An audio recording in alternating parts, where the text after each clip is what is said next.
ካፋችሁ ይሄ ቃል ይወጣላችኋል። ሙሐመድ ቃል በቃል በእኔ ላይ የቀጠፈ ገሃነም ይገባል ብሎ ተናግሯል። እስልምና ላይ ቀጥፋችሁ እንዴት ገነት እንገባለን ብላችሁ ታምናላችሁ? ምን አይነት አምላክ ነው የምታመልኩት? ለየትኛው አምላካችሁ ነው የምታገለግሉት? በውሸት የሚከብር እስልምና ላይ መቅጠፍ ይለያያል። ኦኬ፣ በእስልምና ላይ ስቀጥፍ ነው ጋር ነው የምገባው። እስልምና ላይ ችግር የለው። እስልምና በራሱ መሰረቱ ውሸት ስለሆነ ማለት ነው።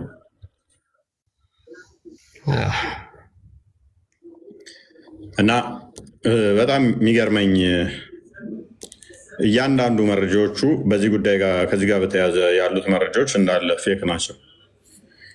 ፌክ ናቸው፣ የተቀጠፉ ናቸው፣ እንዳለ ውሸት ናቸው፣ እንዳለ የመጭበርበር መረጃ የተሰሩት። አይ ዶንት ኖ በዚህ መጠን ለምን መዋሸት እንዳስፈለገ ኢቨን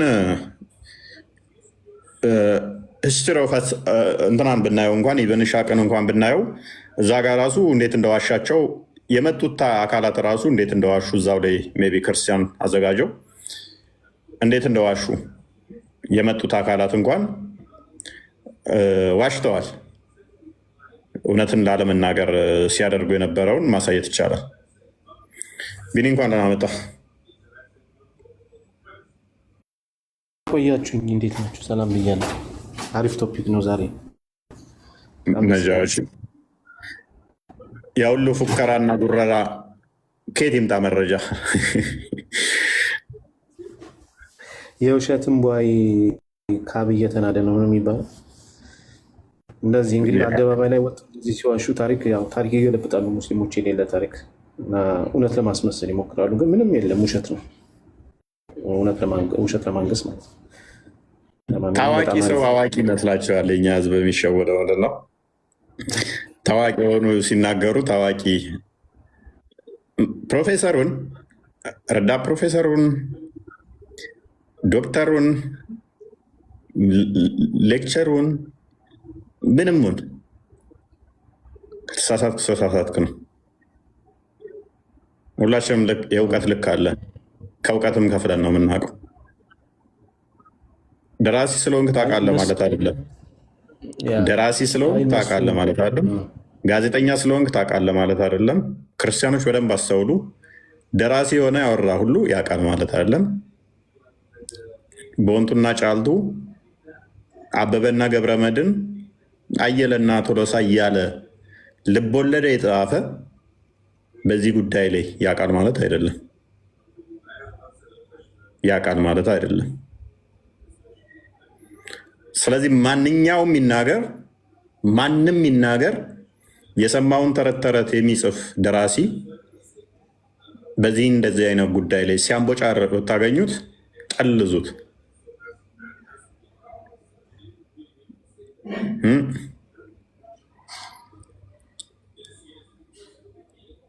ልቦለድ ዝም ብሎ ተረት ተረት ዝም ብሎ ሲጽፍ ኖሮ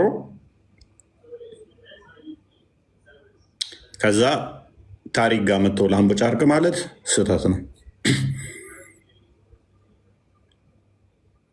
ይህንኛው ደግሞ ከታሪክም አውዱ ትንሽ ለየት ይላል። ሃይማኖታዊ ነው። ከታሪክም ትንሽ ይለያል። የሚጠቀሱት ነገሮች ማወቅ ይፈልጋል። ታሪካውያን ይህንን የምትሰጧቸውን ይህንን ዝም ብለው አንብበው አዎ ትክክል ነው ይኸው እዚህ ጋር ይላል እኮ ብለው ሊያልፉት ይችላሉ። ግሬዱ ምን ማለት ነው? ዳኢፍ ማለት ምን ማለት ነው? ታኪክ ማለት ምን ማለት ነው? ቼኑ እንዴት ነው? ይህንን የታሪክ ምሁራን ላያውቁት ይችላሉ። ዝም ብለው መጽሐፍቶቻቸው ላይ የሚያስቀምጡት የታሪክ ጸሐፊያን ተብለው የጻፉት እንዳለ የታሪክ ተብለው የሚያስቀምጡት ልክ ፕሮፌሰሮቹ በሚያደርጉት ናሬሽን ነው። ለምሳሌ እነ ኢብን ኢስሐቅን፣ እነ ዋቀዲን፣ እነ ኢብን ሻምን፣ እነ ጠባሪን እነሱን ኮታ አድርገው ነው የተጠቀሟቸው። እነሱ ደግሞ ተቀባይ አይደሉም። የሚጠቀሟቸው መረጃዎች ስህተት ናቸው፣ ዳኢፍ ናቸው፣ ተቀባይነት የላቸውም በእስልምናው።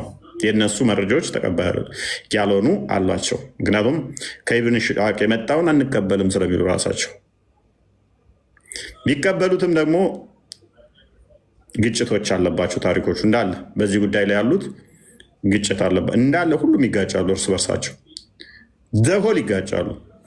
የመጀመሪያ ጉዞ ላይ ይጋጫሉ፣ ሁለተኛ ጉዞ ላይ ይጋጫሉ፣ የወንዶቹ ቁጥር ላይ ይጋጫሉ፣ የሴቶቹ ቁጥር ላይ ይጋጫሉ፣ የታሪኩ ክስተት ላይ ይጋጫሉ። ራሱ ታሪኩ ራሱ እርስ በርስ የሚጋጭ ነው። ደሆል ግጭት ያለበት ነው። ይሄ የሚያሳየው ምንድነው? ከጊዜ በኋላ ስለሆነ ፋብሪኬት የተደረጉት ያኛውም የራሱን መጽሐፍ አስመስሎ ይጽፋል፣ ያኛውም ይጽፋል። እያንዳንዳቸው ግጭት ናቸው፣ እያንዳንዳቸው ስህተት ናቸው። ስለዚህ ወደ ኢትዮጵያ ከመጡት ውስጥ እንኳን እስልምና ሊቀበሉ ጭራሽ ወደ ክርስትና የመጡ ነበሩ። ይህንን ሲናገሩ ትሰማላችሁ። ክርስቲያን ሆነ ለምሳሌ እያሉ ክርስቲያን የሆነው እንደዚህ ሲያሾፍባቸው ነበር። ኢብን ሻቅ 99ኛውን ፔጅ አንድ የቼክ አድርገው ክርስቲያን ኢብን ከሲርም ዘግቦታል፣ ጠበሪም ዘግቦታል፣ የተለያዩ ሌሎችም ዘግበውታል። እንደዚህ ሲላቸው ነበረ።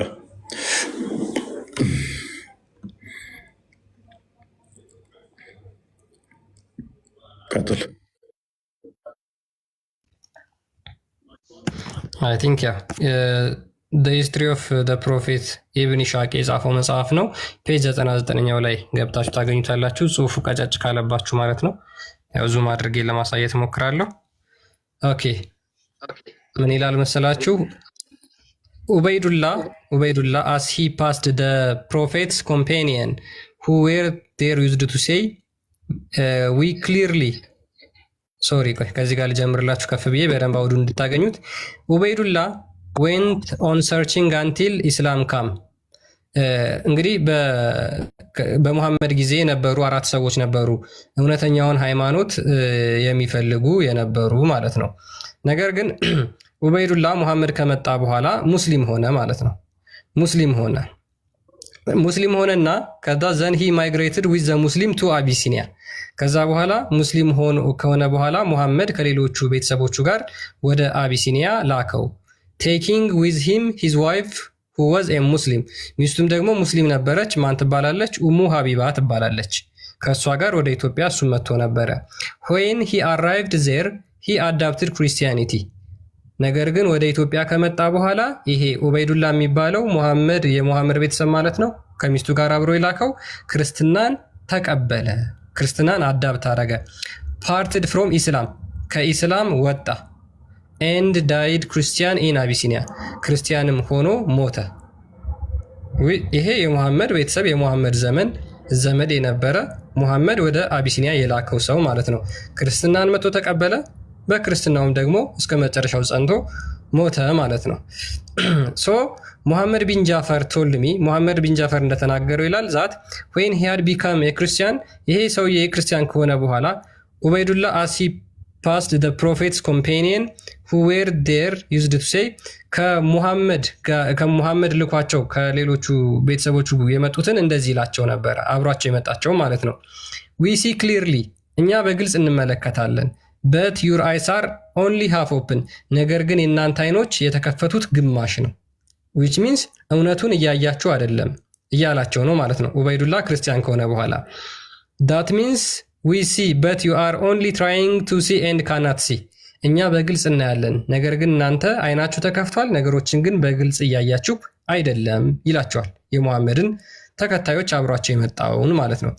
ሂ ዩዝድ ዘ ወርድ ሳሳ ቢኮዝ when a puppy tries to open its eye to see፣ ልክ አይናቸውን እንዴት ነው የገለጸው ማለት ነው። ትንሽዬ የቡችላ ውሻ አይኗን ከፈት አድርጋ ለማየት እንደምትሞክር እነሱም ልክ እንደዛ ነው እያዩ ያሉት፣ ነገር ግን እውነቱ አልተገለጸላቸውም። if only half see፣ ግማሽ እንደምታይ። then the word ፈቃሃ means to open the eye after his days፣ እሱ ከሞተ በኋላ ማለት ነው። ኡበይዱላ ከሞተ በኋላ ምን ያደርጉ ነበረ? ምን ይላቸው ነበር? አይናችሁ አልተከፈተም፣ ታያላችሁ፣ ነገር ግን በግልጽ አታዩም፣ እያያችሁ አይደለም ይላቸዋል። ደጋግሞ ነው የሚላቸው። በነገራችን ላይ እንደ ጡጥላ አይናችሁ ምንድነች? ለመገለጥ ትሞክራላችሁ፣ አትችሉም። ለምን የሚላቸው እውነትም ማወቅ አልቻላችሁም።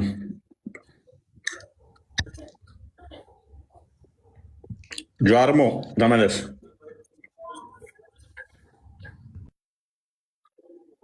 ማየት አትችሉም። እሱ ወደ ክርስትና ስለመጣ እውነትን ስላወቀ። ጃርሞ ተመለስ።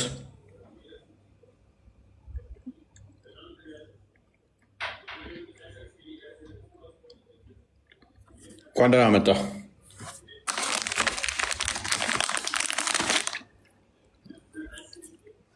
ይሰማል? ይሰማል ጀዋርሞ?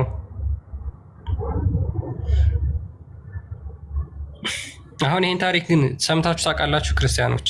የሙሐመድ ዘመድ ሙስሊም የነበረ መጥቶ ወደ ኢትዮጵያ ሲመጣ ወደ አቢሲኒያ ሲመጣ ክርስቲያን ሆኖ ሞተ ተብላችሁ ተሰምታችሁ ታውቃላችሁ? ይህንን መቼም አይነግሯችሁ። ተቃራኒውን ትዊስት አድርገው ነው የሚነግሯችሁ። ያልተፈጠረውን ታሪክ ነው እንደተፈጠረ አድርገው የሚነግሯችሁ። መስጊድ ላይ አሁን ታውቃላችሁ መሐመድ ከላካቸው ሰሃቦች ክርስቲያን ይሆናል ብለው ለምን አይነግረው? ለምን እንደዛም አይናገሩት? አንድ አይምሮውን ለሚያሰራ ሰው፣ አንድ ጤናማ የሆነ ሰው፣ አንድ የሚያስተውል ሰው፣ አንድ የሚያገናዝብ ሰው ተሰዳችሁን ሀገር ስትሄዱ ንጉሥ ቢቀበላችሁ እናንተን ያ ንጉሥ ደግሞ የእናንተን ሃይማኖት ቢከተል እናንተ ወደዛ ወደ ሌሎኛችሁ ሃይማኖታችሁን ተቀይራችሁ የተሰደዳችሁትን አብሯችሁ ከተሰደደው ጋር ያለውን የንጉሱን ሃይማኖት ታንቋሽሻላችሁ። እውሮች ናችሁ ማየት አትችሉም ትላላችሁ። እኛ ምናየውን እናንተ ማየት አትችሉም። ለማየት ትሞክራላችሁ፣ አትችሉም። የተሳሳተ ሃይማኖት ውስጥ ናችሁ ትላላችሁ። ንጉሱ ወዶ ያመነውን የተከተለውን ነበር ንጉሱ እስተነ ቤተሰቡ እንደው አክሴፕት ሲያደርግ ቢያይ ጭራሽ እስልምና ትክክል ነው ብሎ በዛው ይጸናል እንጂ ወጥቶ እንዴት ከእስልምና አትወጡም እያለ ሌሎቹንም ቻሌንጅ አያደርግም ነበር።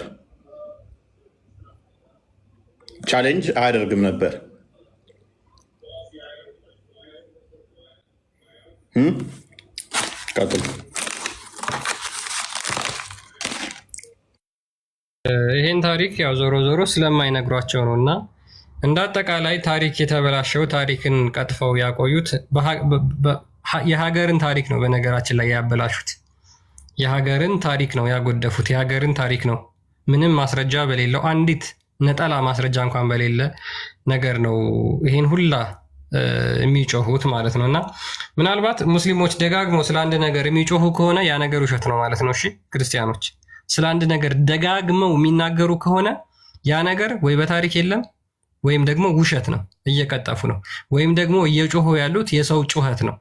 የራሳቸውን ታሪክ ሳይሆን እየጮሁ ያሉት የሌላ ሰው ታሪክ ቀምተው ነው። አንድ ነገር ላይ ደጋግመው የሚጮሁ ከሆነ ማለት ነው። አሁን ላይ ያየን ያለ ነው ያ ነገር ስለሆነ እርግጠኛ ሆኜ የምናገረው አብዛኛው ሰው ይሄ ነጃሺ ሰለመ የሚለውን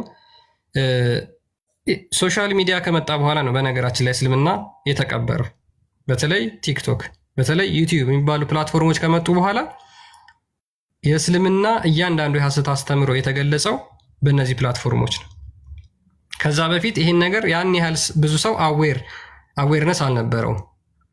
ታሪኩን ከልጅነታችን ስንሰማው አድገናል። ሁላችንም ምንም መዋሸት አያስፈልግም። እኔም ከልጅነቴ ይህንን ታሪክ ስሰማው አድጌያለሁ። አንቲል እስከ ቅርብ ጊዜ ግን ይሄ ነገር ውሸት እንደሆነ አላውቅም ነበረ። ከልጅነታችን ስንሰማው አድገናል። ሂስትሪ ቡክ ላይ ተምረናል፣ ሃይ ስኩል ላይ ተምረናል፣ ኤሌመንተሪ ላይ የምንሰማቸው ነገሮች አሉ። ይሄ ነገር በጣም ተደጋጋሚ ሰለመ ራሱ ብዬ አስቤ ነበረ የሆነ ሰዓት። ለካ ሳስበው እንድምታውን ስረዳው ኢንቴንሽኑን ሳቀው ኢትዮጵያን ለካ የጂሃድ መናኸሪያ ማድረጊያ ነው አላማው። ነጃሺ ሰልሞ ነበረ። ኦኬ ነገር ግን ገደሉት ነው የሚለው ኢንተርፕሬቴሽኑ። ክርስቲያኖቹ፣ ሊቃውንቶቹ፣ ቀሳውስቶቹ ገደሉት። ስለዚህ የመጀመሪያ ንጉሱን እስልምና እንዳይስፋፋ ሊቃውንቶቹ ገለውታል ነው ታሪኩን ታውቁታላችሁ። ገለውታል። እስልምና ኢትዮጵያ ላይ እንዳይስፋፋ ያደረጉት ነጃሺ ተቀብሎ ንጉሱ ነበር። እሱም በመግደል እስልምና አፍሪካ ላይ ምስራቅ አፍሪካ ላይ እንዳይስፋፋ ኢትዮጵያ ላይ በደንብ እንዳይስፋፋ ሊቃውንቶቹ አድርገውታል። ስለዚህ ኢትዮጵያ ጅሃድ ያስፈልጋታል።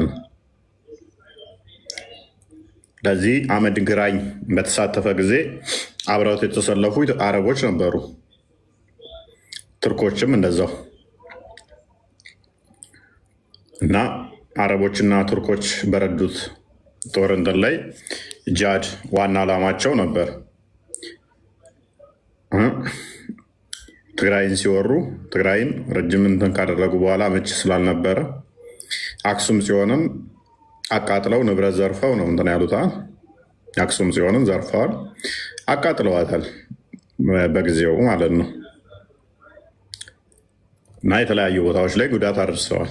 እናም እንዳሰቡትም የተወሰነ ቻሌንጅ አድርገዋል በአህመድ ግራኝ በኦቶማን ኢምፓየር እየተመሩ። ምክንያቱም የኦቶማን መድፍ ስለሚጠቀሙ ያ መድፉ ደግሞ ለኢትዮጵያው ድምፁ ራሱ ይረብሻቸው ነበር። ስለማያውቁት የሚጮኸው ድምፅ ትንሽ ይረብሻቸውም ስለነበር እነኛ በሰለጠኑ ህንዳውያን ተኳሾች ነው ይዘው የመጡት። ህንዳውያን ተኳሾች ይዘው መጥተው ነው እንትን ያሉት። ፋይናሊ ቢገረፉ ማለት ነው። ፋይናሊ ድል ወደኛ ብትመጣም ይሄ ሁሉ ክስተት ግን የተከሰተው አህመድ ግራኝ ያንን ሁሉ አቅምና ፓወር እንዲያገኝ ያደረገው ምንድነው? የቤተክርስቲያን ችለተኝነት ነበረ። ሊቃውንቱ ችለተኝነት ልክ እያንዳንዱ ራሱ ጋር ማይመጣ እየመሰለው አንዱ ለአንዱ ችለተኛ መሆን የአህመድ ግራኝ ከኦቶማን ቱርክ ጋር ካደረገው መቀናጆ እንዲሁም ከአረቦቹ ጋር ካለው ኮኔክሽን ጋር ተደምሮ ጥሩ እንትን እንዲያገኝ አድርጎታል። የውስጣዊ አመራርም ድክመት እንዳለ ሆኖ ማለት ነው። የንጉሱ ውስጣዊ ድክመት አመራር ኤኒዌይስ ብቻ እነኚህ ተደማምረው እነኛ ፓወር እንዲያገኙ እንትን እንዲሉ ወደ ውስጣዊ እንትን እንዲሉ ያንን እንትን ፈጥሮለታል ማለት ፈጥሮለታል። በተመሳሳይ ዮሐንስ አራተኛው ዮሐንስ ዘፎርዝ ማለት ነው ከአፄ ቴዎድሮስ ቀጥሎ ያለው እሱም ጊዜ ላይ አረቦቹ እችኛ በተለይም በነ ግብፅ እንደዚህ የጂሃዷን የሚፈልጓት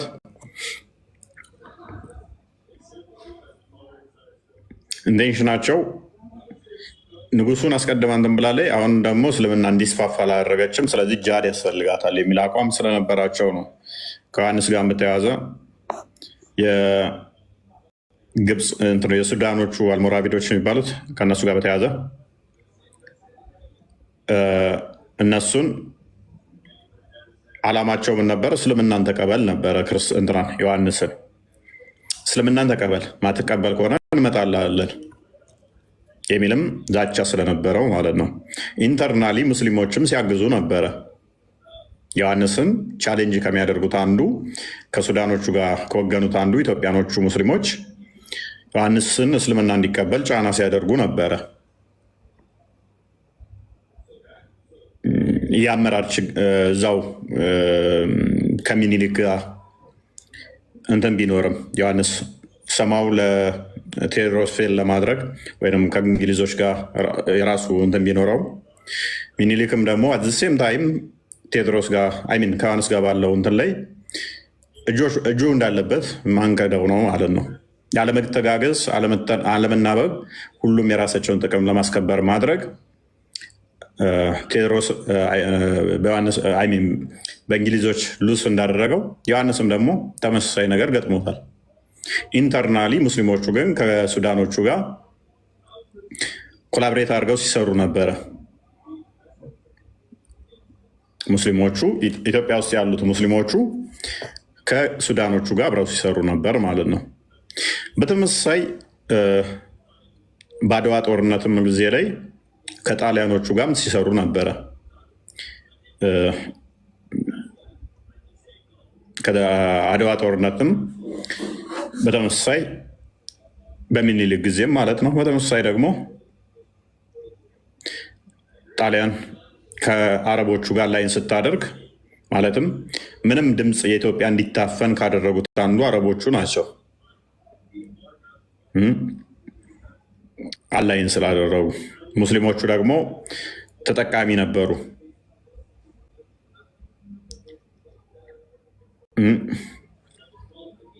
በኃይለ ሥላሴም ጊዜ ዳግም ሲመጡ ሙስሊሞቹ በተመሳሳይ አሁንም አላይን አድርገው ነበረ ከጣሊያኖች ጋር።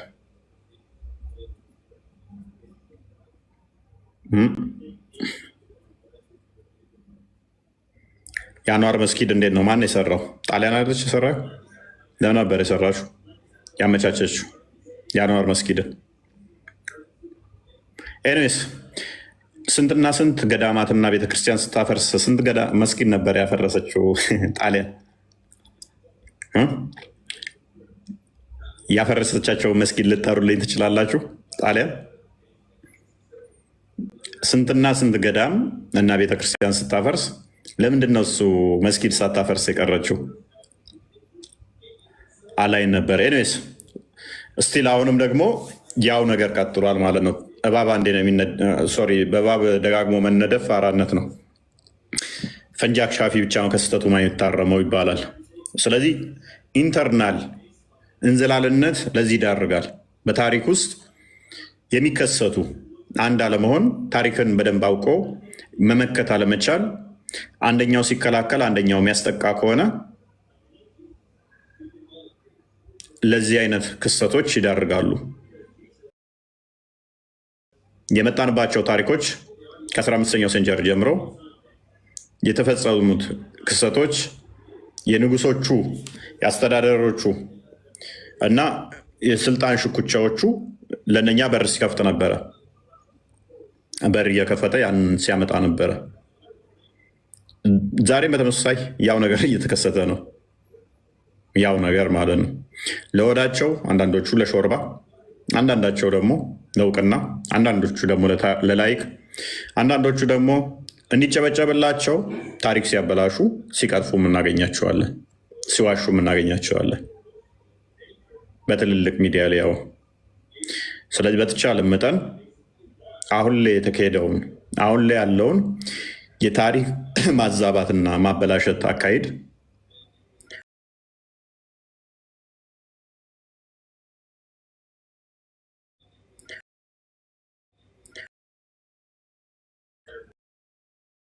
በውሸት የሚጸና ታሪክ የለምን። ስለዚህ እያንዳንዱን እያነፈነፍን ባገኘነው መጠን እናፈርሳለን። እናንተም በተቻላችሁ መጠን እንደነኚህ አይነቶችም በተለይም ሰዎቹ የሚጠቀሙት ምንድነው? እሱ ልክ ዩሮፕን ለመምታት የተጠቀሙበትን ሎጂክ ነው የሚጠቀሙት። የራሳችሁን ሰው ታሪክን አዛብቶ እንዲናገር ማድረግ። የራስ ሰው ታሪክ አዛብቶ ቢናገር፣ ክርስቲያን አሁን ለምሳሌ ታሪኩን አዛብቶ ቢናገር፣ እዚህ ጋር እኔ ካልኩ ኮንትራሪ ቢናገር ብዙ ሰዎችን የመመረዝ ክርስቲያኖችን አቅም ይኖረዋል። ክርስቲያን እንዲህ ብሎታል፣ በቃ እንደዛ ሙስሊሞቹ ማለት ትክክል ናቸው ማለት ነው ብሎ እንዲያስብ ያደርጋል ሰው። አንድ ክርስቲያን የሆነ ሰው ይህንን አይነት ታሪክ አዎ ትክክል እኮ ነው ምናምን ብሎ እንደዚህ አይነት ናሬት ቢያደርገው እውነት ይመስላል ለሰው። እና በጣም ጥንቃቄዎች ይፈልጋሉ ማለት ነው። እና ጥንቃቄዎች ይፈልጋሉ። እንደዛ ነው አይመስለውም ክርስቲያን። ያ አንዴ ታሪክ ከተበላሸ በዛው ነው እየሰፋ የሚሄደው ክፍተቱና ለማስተካከል እና ለማረም በጣም አስቸጋሪ ነው። ምክንያቱም አንድ ታሪክ ቀደም ብሎ ተጽፎ ከነበረ ከሆነ ረዘም ካለ ጊዜ በኋላ ያ ታሪክ የእውነት ነው የሚመስለው። ምንም እንኳን የተቀጠፈ የውሸት ታሪክ ቢሆን እንኳን ለምሳሌ እኔ በዚህ እድሜ በዚህ ዘመን አንድ ታሪክ ቦልድሊ በውሸት ብጽፍ ይህ ታሪክ ደግሞ ተሰንዶ ቢቀመጥ ከ100 ዓመት ከ200 ዓመት በኋላ የሚያነበው ያ ሰው ይሄ የጻፍኩት ታሪክ አለ ማለት ነው እውነት ነው ብሎ የመቀበል ቻንሱ ከፍ ያለ ነው የሚሆነው። ስለዚህ እነዚህን ታሪኮች እየተበላሹ ያሉ ታሪኮች መጽዳት መቻል አለባቸው። አሁን ላይ ከዚህ በፊት የተፈጠሩ ነገሮች ተፈጥረዋል። ከዚህ በፊት የነበሩ ሰዎች ያጠፋቸው ጥፋቶች አሉ። ታሪክን የተበላሹ ታሪኮችን ያለማጽዳት ስህተቶች ነበሩ። ኦኬ አሁን ላይ ግን እየሰሩ ያሉ ልጆች አሉ። በተለይ ደግሞ ክርስቲያን ሆነው ታሪክን በደንብ ባለማወቅ ይሁን የሚነገራቸውን የሐሰት ትርክት ማጋለጥ ባለመቻል ብዙ ታሪኮችን ጭራሽ እነሱ ጠርተው የውሸት ታሪኮችን ለህዝቡ እያስጋቱ ይገኛሉ። ይሄ በጣም አደገኛ ነገር ነው። ቅድም መግቢያችን ላይ እንደተናገር ነው ማለት ነው። በተቻለ መጠን እንቅፋት ላለመሆን መሞከር ነው። ታዋቂነት ምንም ማለት አይደለም። የሚቀድመው አዋቂነት ነው። የሚቀድመው ጭንቅላት ነው።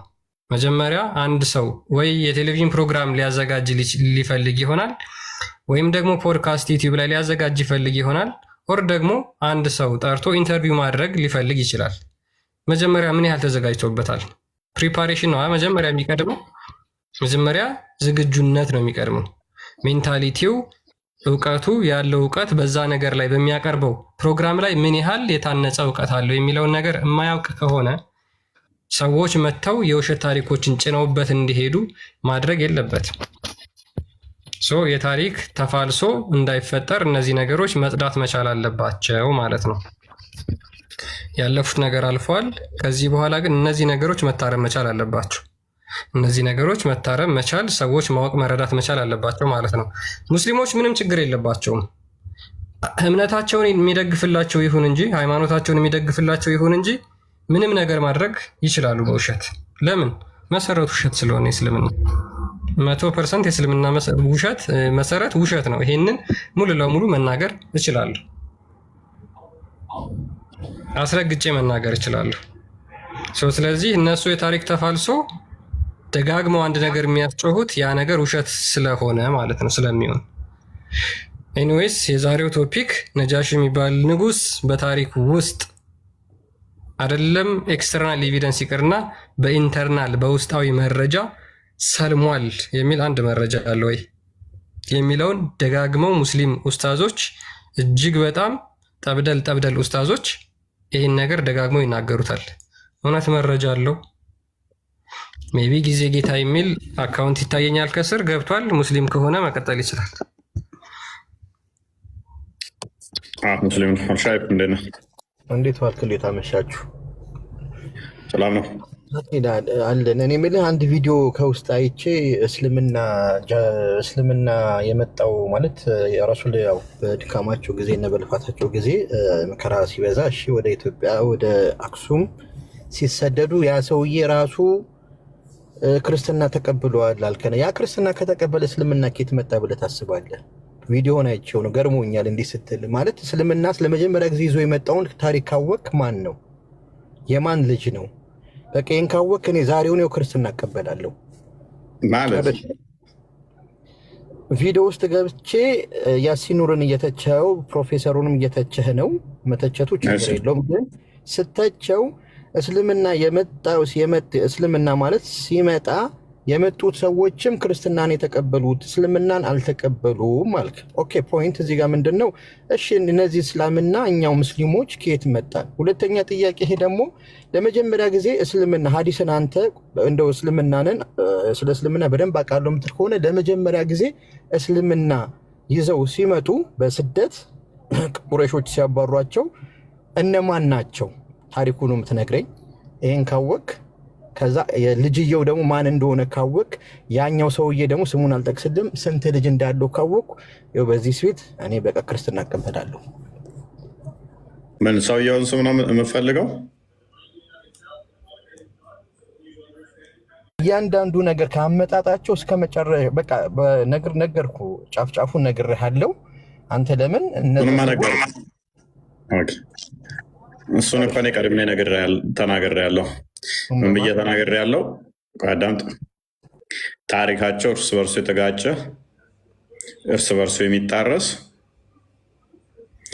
ነጃሺ ሰለመ የሚለውም ልቦለድ እንደሆነ እኮ ተናግሬያለሁ እኔ። እሱን አይደለም እነዛ ሰዎች የመጡት ሰዎች ራሱ ክርስትናት ቪዲዮን ገብተህ ብታየው እነዛ ሰዎች ራሱ ክርስትና ብለው የሆነ መጽሐፍ አይተሃል። ግን እስልምናን ይዞ የመጣው ሰውዬ ስሙ ማን ነው ነው የኔ ጥያቄ። ታዋቂ ሰው ስለሆነ ሰውየው ነው እናሳያ ለክርስቲያን። ቆይ ከዛ በኋላ እሱስ የማን ልጅ ነው? ቆይ ችግር የለውም እናሳያ። ችግር የለውም። ተው ተረት ተረት አታውሩብን። እኛ ተከፈታል መጽሐፍ 99ኛው ፔጅ ላይ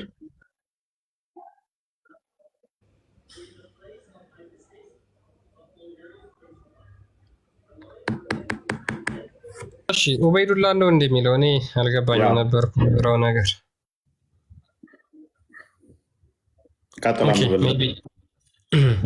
ያ ይታያል እዚህ ጋር የሚታይ ከሆነ ማይታየም ከሆነ ደግሞ ኢብን ኢሻቅ ነው ገጽ 99 ላይ ገብተህ ማየት ትችላለህ። ጊዜ ጌታ ምን ይላል መሰለ ኡበይዱላ went on searching until him was his wife who was a Muslim Habiba. Sorry, Ubaydullah went on searching Islam came. ስሙን ቀጥልሽ። ስሙ ማነው? ኡበይዱላህ ይባላል። ኡበይዱላህ ይባላል። ኡበይዱላህ went on searching until Islam came. እስልምና እስኪመጣ ድረስ እውነቱን የሚፈልግ ሰው ነበረ ይላል። ሜቢ የእነዚህ አራቱን ሰዎች ታሪክ ካወቀው ከዛ ከነ ዘይድ ቢን አምር ከነ ወረቃ ጋር የነበረው እውነትን ፍለጋ ላይ የነበረው ሙሐመድ ከመምጣቱ በፊት ማለት ነው አንዱ ኡበይዱላ ነበር። ኡበይዱላ እስልምና ከመጣ በኋላ ሙሐመድ አስተምሮቱን ይዞ ከመጣ በኋላ ማለት ነው ሙስሊም ሆነ፣ ሙሐመድን ተቀበለው። then he migrated with a Muslim to Abyssinia taking with him his wife who was a Muslim. ሚስቱም ደግሞ ሙስሊም ነበረች። ይቺ ሙስሊም የነበረችው ወደ አቢሲኒያ እነሱም ተሰደው መጡ። ኡበይዱላና ሚስቱ ማለት ነው ሙስሊም ከሆኑ በኋላ ኡሙ ሀቢባ ትባላለች ሚስቱ። when he arrived there he adopted Christianity. ወደ አቢሲኒያ ከመጣ በኋላ ክርስትናን ተቀበለ። parted from Islam ከኢስላም ወጣ። ይሄው parted from Islam and died Christian in Abyssinia. ክርስቲያን ሆኖም ሞተ በአቢሲኒያ ማለት ነው። ከዛ በኋላ ሰዎቹን አብረው የመጡትን ቻሌንጅ ያደርጋቸዋል። እናንተ አይናችሁ አልተከፈተም እያለ ይነግራቸው ነበር ማለት ነው። ያ ሰው እውነትን የሚፈልግ ነበር። ሙሐመድ ከመጣ በኋላ ነብይ ነኝ ብሎ ከተነሳ በኋላ እስልምናን ተቀበለ። ወደ አቢሲኒያ ተሰደደ ሙስሊም ሆኖ እያለ ከዛ በኋላ ከእስልምና ወጣና ወደ አቢሲኒያ ምድር መጥቶ ክርስቲያን ሆነ። ስለዚህ ሰው ከሆነ የምታወራው ጊዜ ጌታ እፎይ። እሺ ጥሩ ነው። እናንተ እንደመረጃ አድርጋችሁ ማምጣታችሁ ይሄ በሁለተኛው ደረጃ ሲመጡ ነው እንጂ የመጀመሪያው አቡ ጣሊብን ታውቀዋለህ? እፎይ አቡ ጣሊብ ሰምተህ ታውቃለህ? እሺ ቀጥል። ምን አገናኘው? ታውቀዋለህ? ምን አገናኘው? እስልምና አውቃለሁ ስለምትለኝ ነው። የመሐመድ አያት የመሐመድ የአብደላ አጎት አቡ ጣሊብ ማለት ረሱል ሰለላሁ ዐለይሂ ወሰለም አባታቸው ነው። አጎታቸው አቡ ጣሊብ ስንት ልጅ አላቸው? ምን አገናኘው? አቡ ጣሊብ ስንት ልጅ አላቸው? 11 ምናምን ልጆች አሉት። ተረጋጋ። ከ9 እስከ 11 ልጆች አሉት። ሴቶች ጋር ተደምረው ማን እንደመጣ ስሙ ልነግርህ ነው። ተረጋጋ። ምን አገናኘው ከዚህ ታሪክ ጋር? ምን አገናኘው ከታሪኩ ከዚህ ጋር? ጃፈር ነው የገባው። ምን አገናኘው ከዚህ ጋር? አሁን የሰለመው ማን ነው? ሁለተኛ ነው ጃፈር ነው የገባው እያልኩ ነው። የመጀመሪያው ሰለመው ነው። ምን ክርስቲያን ነው? ላ ይሄ እርሱ ሁለተኛ ዙር። የመጀመሪያው ግን ጃፈር ነው የገባው። ምን ችግር አለው? የሆነ ምን አገባን ካዳኛ? ተሳስተሃል ነዋ። ጃፈር ነው የገባው። ምንድን ነው የተሳሳትከው? አይዋ አሁን መጣህልኝ። የተሳሳትከው ምንድን ታውቃለህ? የመጀመሪያው የገባው ራሱ አልክ ከፈረ ወይ ክርስቲያን ሆነ ካልክ አንደኛ ከየት መጣን? የእኛ ጥያቄ። ሁለተኛ አዳምጡ። እኔ ያልኩት ምንድን ነው? ወደ ኢትዮጵያ ከመጡት ውስጥ እንኳን ክርስቲያን ይሆናለ ነው አይደለ? ስለዚህ ክርስቲያን ይሆናለ የለም? መጀመሪያዎቹ ከሆኑ እኛ ከየት መጣን? ቆይ ስሙን የጠየቀኝ አይደል? ቅድሚያ ፓኒክ አታድርግ። ስሙን አሳዩኝ። ክርስቲያን ሆነው እና ያልከው አይደለ? ላ እኔ ለዴ ፈለኩት ይሄ ክርስቲያን ከሆነ ጃፈር የሚባል መጀመሪያ መጥቷል። አዳምጥ። ማንም ይምጣ እንዴት ስለ ጃፈር አላወቅም? ግን ያው ድብና እንደምን ታሰጣለህ? በደንብ ሪካርዱን ድገም እናሰማው። ክርስቲያን የሆነ ማን ይባላል ስሙ ብሎ ነው የጠየቀን። ብታውቀው ከሆነ ታሪኩን ማን ይባላል? ድድብና እንደዚህ ነው። እስልምና ስለሆነ ሙስሊም ስለሆነ መገለጫው ስለሆነ ሪካርዱን ታሰማዋለህ። ደግመህ ስሙን አሳየ ነው። ኡበይዱላ የሚለውን የኢብን ኢስሐቅን አሳየ ነው። በዚህ እንደዛ ብቻ ብሎ አይደለም የሚቆመው። ኡበይዱላ ቢን ኢብን ጃሽ ይባላል። አይ ቲንክ ጠበሪ ላይ አለ። በሀዲስ ደግሞ ልሰጥ እችላለሁ። በሀዲስም ላይ አለ፣ ጠበሪ ላይ አለ፣ ኢብን ከሲር ላይ አለ፣ ሀዲስ ላይም ደግሞ አለ። ስለዚህ ስሙን ስጡኝ። ክርስቲያን የሆነውን ማን ይባላል ስሙ አልከን፣ ስሙን አመጣ። ምን ነው ፈልገው? ሌላ አይደለም የምነግርህ። እኔ ስለ ጃፈር ልነግርህ ፈልጌ ነው። የመጀመሪያው ስለ ጃፈር ምን ትነግረኛለህ? እስልምና መጀመሪያ የገባው እሱ ነው። ከዚህ ቀጥሎ ነው የሰውዬ የገባው አብረ የምትለውን ሰውዬ እንዴ? አሊ ማለት ክርስቲያን። ቆይ ቪዲዮን ክፈተው ክርስቲያን። የያሲን ኑሩን አሳልፍና እኔን አስደምጠው። እኔ ያወራሁት በዚህ መጠን ነው። ለካ ሴጣን የተጫወተባቸው በኢየሱስ ስም። ውሸትም በዚህ መጠን ይዋሻል ለካ።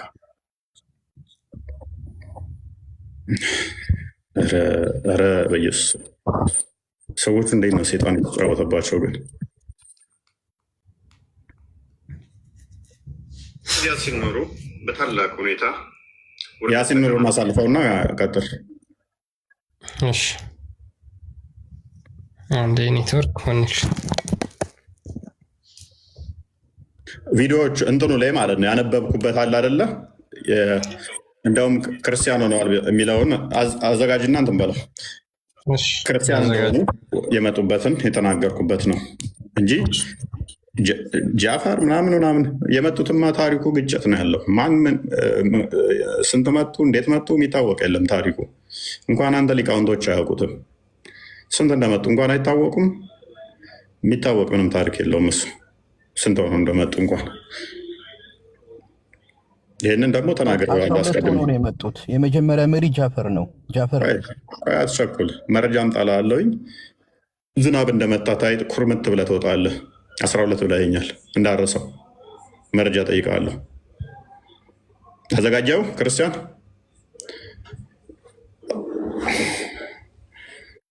በሚለው የኢብን ኢስሐቅ መጽሐፍ ላይ በእርግጥ ወደ ኢትዮጵያ የመጡ አሁን አዳምጥ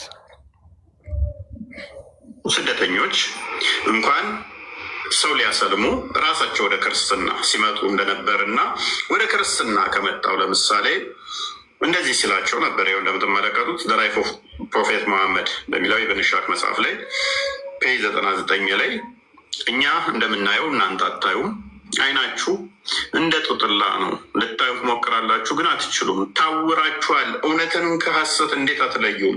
መሐመድ ሐሰተኛ ነው፣ ክርስቶስ እውነተኛ አምላክ እንደሆነ አምኖ የተቀበለው ይኸው ሲያሾፍባቸው እንደነበረ መሐመድ ዘመድ የነበረው ወደ ክርስትና እንደመጣ ማለትም ተሰዶ ወደ ኢትዮጵያ መጣ፣ ክርስትና እውነት እንደሆነ ተረዳ ማለት ነው።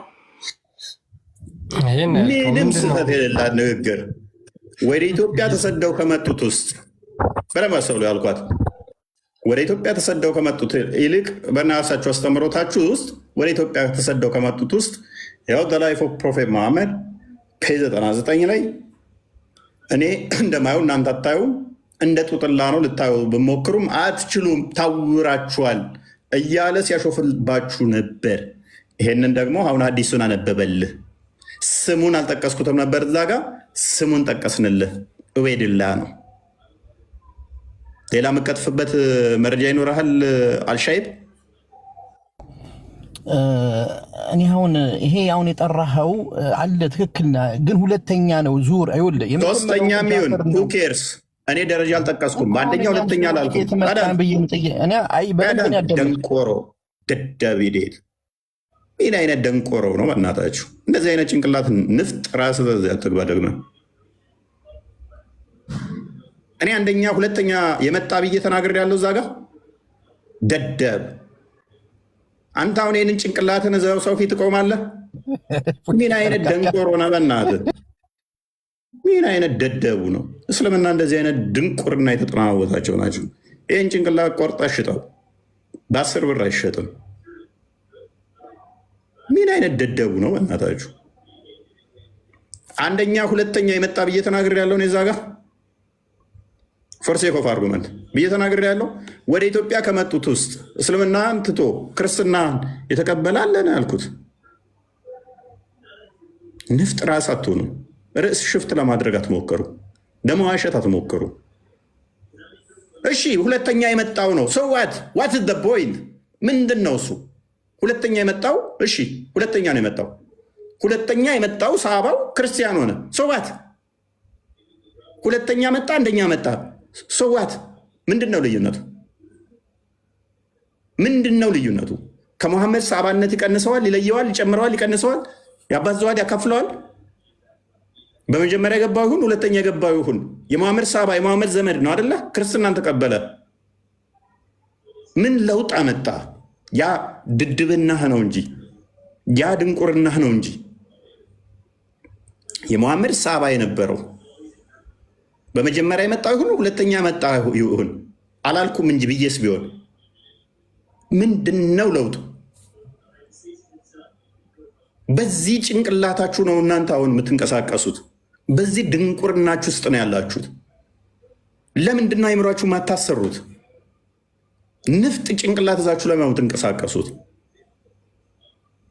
ድድብና እንዴት ነው ጣራ እድሜ ልክ የሚሰራባችሁ? ደግሞ እንደሚያውቅ ይስቃል። ሶሪ ከእውቀት ከፍለን ልናቅ እንችላለን። ባለማወቅ ድድብናህን እንደ እውቀት አድርገህ ስትኮፈስበት አላልኩትም። ቪዲዮን አሰማ ደግመህ አሰማቸው። ክርስቲያን በመጀመሪያ የመጣ ሁለተኛ የመጣ አላልኩም። ወደ ኢትዮጵያ ከመጡት ስደተኞች ነው ያልኩት። ቪዲዮ ላይ እንደዚህ ብለሃል ብሎ ቀጥፎብኝ ሊናገር ማለት ነው። ከዛ ከስር ላሉት ኦኬ ሁለተኛ የመጣ ከሆነ አንደኛ ነው ያለው ምናምን። ምንም ልዩነት እኮ የለውም። ሁለተኛ ላይ መጣ፣ እሺ አንደኛ መጣ፣ ሁለተኛ መጣ። ምንድን ነው ልዩነቱ? ዋትስ ዩር ፖይንት? ኔክስት ምን ልታመጣ? ምንም እኮ የለም። በቃ ሰውየው ሁለተኛ መጣ፣ መጀመሪያ መጣ፣ በኋላ መጣ፣ ክርስቲያን ሆነ። ምንም እንለውጠው ነገር የለም።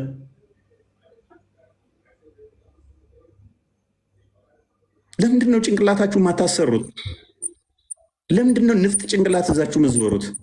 ለምን እንዳላችሁ ጭንቅላት አልባ ትሆናላችሁ?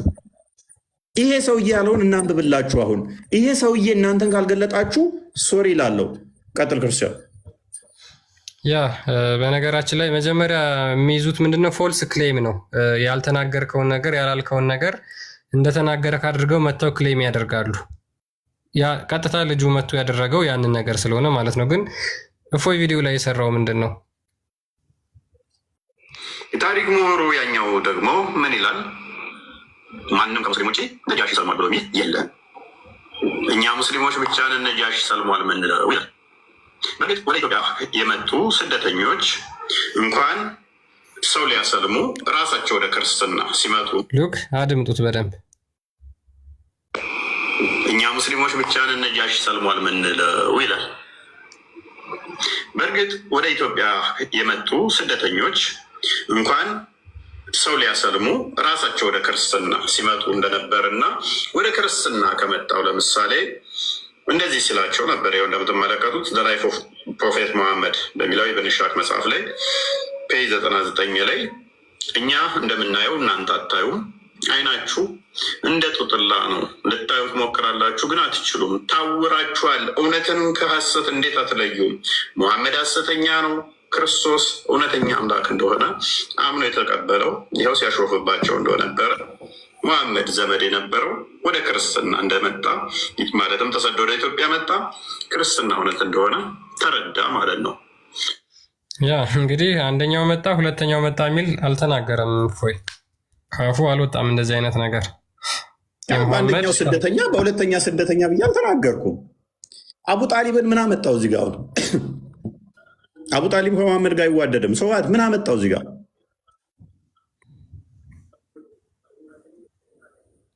ምን አመጣው? ምን አገናኘው ከዚህ ታሪክ ጋር? የማምታታት ታሪክ ስንት ልጆች አሉት? ምን አገናኘው ከታሪኩ ጋር? ከዚህ ከምናወራው ኮንሰፕት ጋር ምን ያገናኘዋል? ምን አይነት ድንቁርናን የተጫወተባችሁ? መጽሐፉን ደግማ አንብበው። እኔ ከምለው ይልቅ ሰውየው ወደ ክርስትና የመጣው እንዴት እንደገለጻችሁ፣ እንዴት ቢሰለቸው ነው እንደዚህ የገለጻችሁ፣ እንዴት ግፍ ጽየፍ ቢላቸው ነው በዛ ጊዜ የነበሩ ሰሃባዎችን ድንቁርናቸውን እንዲህ ሲል የገለጻቸው። እኔ ወደ ኢትዮጵያ ስለመጣው ስለ አንድ ክርስቲያን ስለሆነ የሙሐመድ ዘመን ስለነበረ ሳወራ ስለ ሙሐመድ የአባቱ ወንድም የነበረ ስለ አቡ ጣሊብ ስንት ሚስት አለው፣ ስንት ልጆች አሉት፣ ምንድን ነው ተታሪኩ ጋር ምን ያገናኘዋል? ከዚህ ሰውዬ ጋር ምን ያገናኘዋል? ስሞቹ ማን ናቸው? የዚህ ሰውዬ ክርስቲያን የሆነው ስሙ ማን ነው? ስሙ ሲመጣ ልጁ ሚስቱ ማነች? ምንድን ነው የምትለው? እስከ መቼ ነው ድንቁርና ውስጥ ተቀምጠ ገሃነም የምትገባው?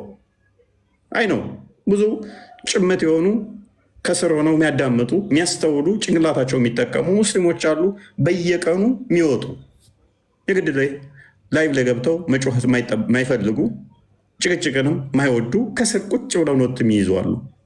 አይምሯቸውን አጋንንት ያልተጫወተበት ጭንቅላታቸው ላይ ያልሰፈረባቸው አጋንንት እንዲህ ብሎ ገልጿችሁ ነበር በጊዜው የነበረው ሰው ከእናንተ ውስጥ ወደ ክርስትና የመጣው። ላንብብላችሁ፣ ደጋግሜ ላንብብላችሁ በነገራችን ላይ። ምክንያቱም አንደኛ ይሄን ነገር እነሱ በመስጊዳቸው ውስጥ ስለማይናገሩት አፍነው የያዙት የተሸረፈ ታሪክ ብቻ ስለሆነ የሚናገሩት እነሱ ይህን አፍነው የያዙትን ታሪክ ደግሞ እኛ እንንገራችሁ። ኡበይዱላ ዌንት ኦን ሰርቺንግ አንቲል ኢስላም ካም፣ ኢስላም እስኪመጣ ድረስ እውነትን ይፈልግ ነበር። ኤንድ ሂ ማይግሬትድ ዊዝ ደ ሙስሊም ቱ አቢሲኒያ ቴኪንግ ዊዝ ሂም ሂዝ ዋይፍ ወዝ ኤ ሙስሊም ኡሙ ሀቢባ የምትባል ሙስሊም ሚስትም ነበረችው። ከዛ በኋላ ምን ሆነ? እስልምናን ተቀብሎ ነበረ፣ ወደ አቢሲኒያ ተሰደደ አለ። when he arrived there he adopted Christianity። ከዛ በኋላ ወደ አቢሲኒያ ከደረሰ በኋላ ክርስትናን ተቀበለ። parted from Islam። አሁን ይሄ ነገር ነው የሚያናዳቸው ሙስሊሞችን። parted from Islam። የሙሐመድ ዘመድ የሙሐመድ ሰሃባ የነበረው የሙሐመድ ተከታይ የነበረው መጀመሪያ እስልምናን ተቀብሎ የነበረው ወደ አበሻ ምድር ሲመጣ እስልምናን ለቆ ክርስትናን ተቀበለ። and died as a Christian in Abyssinia። ከዛ በኋላ ክርስቲያን ሆኖ ሞተ። ሙሐመድ ቢን ጃፈር ቢን አዙበይር told me that which he had become a Christian። ኡበይዱላ በነገራችን ላይ ይሄኛውም ሰው ክርስቲያን ሆኗል። እፎይ ማንም ይባል ሙሐመድ ቢን ጃፈር አንድ ሰው ብቻ ነበር የነገርናቸው አይደል? ተመልከቱ እዚህ ጋር ሁለተኛ ሙሐመድ ቢን ጃፈር የሚባልም ክርስቲያን ሆኗል። ከዛ በኋላ ምን ብሎ ተናግሯል? ይሄ ኡበይዱላ as he has passed the prophet's companion who were there። ኡበይዱላ እዛ ያሉትን አብረውት ተሰደው የመጡትን ሙስሊሞች እንደዚህ ይላቸው ነበረ።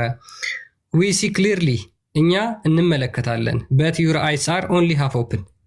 ነገር ግን የእናንተ አይን በግማሽ ነው የተከፈተው። we see but you are only trying to see and cannot see yet። እኛ እንመለከታለን እናንተ አይናችሁ በትንሽ ተከፍቷል፣ ነገር ግን እየተመለከታችሁ አይደለም። he used the word sasa because when a puppy tries to open its eyes to see። ልክ ትንሽ የቡችላ ውሻ አይኗን ከፍታ እንደምታየው ነው እናንተ የምታዩት። it is only half see። ግማሽ ነው አይናችሁን ከፍታችሁ የምታዩት። እየነገራቸው ነው። ሙሐመድ ሐሰተኛ ነው እያላቸው ነው በነገራችን ላይ እየነገራቸው ያለው በዛ መንገድ ስለሆነ ማለት ነው። አይናችሁ እንዴት አያይም እንዴት አትመለከቱም እያላቸው ነው። the word faqaha means to open the eye. after his days the apostle married his widow ሀቢባ። በደንብ አስተውሉ። እንግዲህ ይህ በደንብ በግልጽ እንደሚናገረው በግልጽ መረዳት እንደምንችለው ከዚህ ምን ማስተዋል እንደምንችለው ምንድነው እሱ እኔ የተናገርኩትን ነው ያለው። እሱ በጊዜው የነበሩትን ማየት አትችሉም፣ አስተውላችሁ ማታዩ፣ ግማሽ ነው የምታዩት። ልክ ኢሳያስ አስቀድሞ ትንቢት እንደተናገረ የትውልድ እንዳይ ታውሯል እንዳለው ነው። ታውረዋል ሰዎቹ። ክርስቲያን በጣም ነው የሚደርብብኝ እኔ ሳወራ። ቀጥልሽ።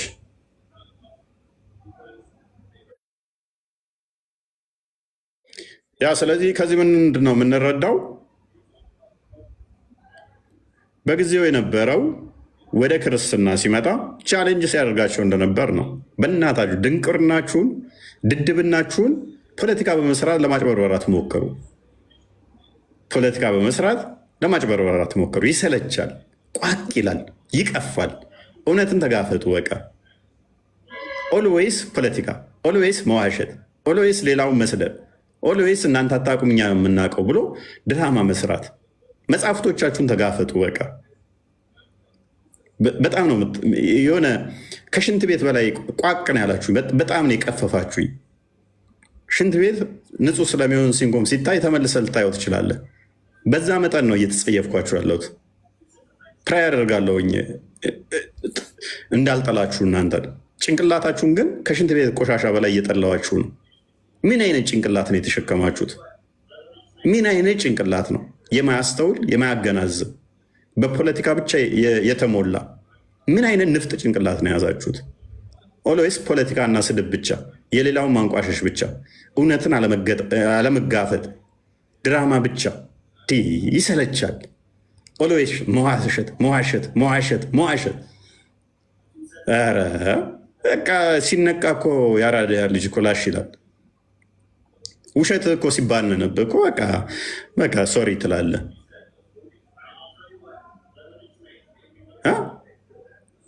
እኔ ዱርዬ የሚባሉ ሰዎች እንኳን አውቃለሁ። ሊዋሽ ሞክሮ ስባትትበት በቃ ላሽ በል ተባብለህ ትተላለፋለህ። ስግጥ ግግም ብሎ ወላሂ እያለ የማለ መጽሐፉ ፊት ለፊት ተከፍቶ ይሸመጥጣል። ታሪኩ ሽፍት ያደርግባል። ያላልከውን እንዳልክ ይላል። ኧረ በጣም የሚቀፈው በጣም የሚያስጠላው። በቃ ማያውቁትን ሸውዱ። እኛ ፊት ግን አትሞክሩት። እኛ ተጸይፈናችሁ ታዝበን ከምር አራዊቱ ራሱ ቢሰሙ እንደዚህ ጮሁባቸዋል። ከእናንተ ጋር እንኖርም ነው የሚሏችሁ። ይሰለቻል። ውሸታችሁ በጣም ይሰለቻል። በጣም የሚያስጠላው። ኤኒዌይስ ነጃሺ ሰልሟል። ተሳስታችሁ አትበሉት። በሉት። እንደዚህ ትዋርዳላችሁ። ትልልቅ ተቋም ከፍተህበት ስታበቃ አንዲት መረጃ ማጠቅስበት ከሆነ ተረት ተረት አውሩበት። ዩኒቨርሲቲ ገንቡበት። ቴሌቪዥን ፕሮግራሞች አሏችሁ በሱ። ትምህርት ቤት ተቋማት አሏችሁ በሱ። መስጊዶች አሏችሁ፣ ትልልቅ መስጊዶች ብዙ ቦታ። አይ ቲንክ ቃሊቲም ትልቅ እንትን አለ አይደለ? ያው ሀባሾች ነው አብዮቹ ተባልተውበት አክቹዋሊ ይስሩት አይስሩት አሁን አላውቅም።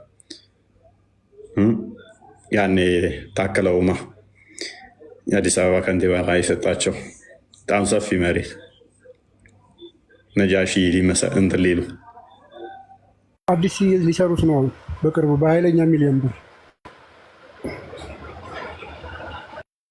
አይደለም። ተባልተውበት ነበረ። ብዙ ገንዘብ ተበልተውበታል። ብዙ እንትን አለው እሱ ቦታ።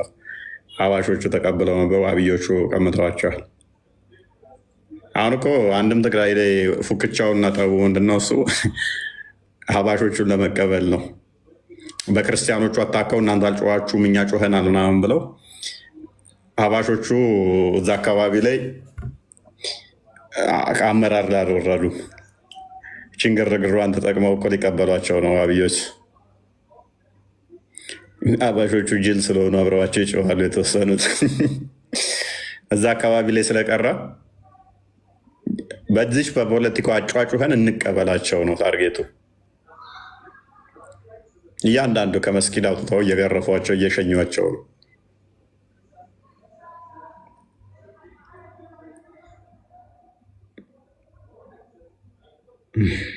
ከባድ ውሸት በዚህ መጠን ሰው ለሃይማኖት በዚህ መጠን መዋሸት ከቻለ አይደል ነው።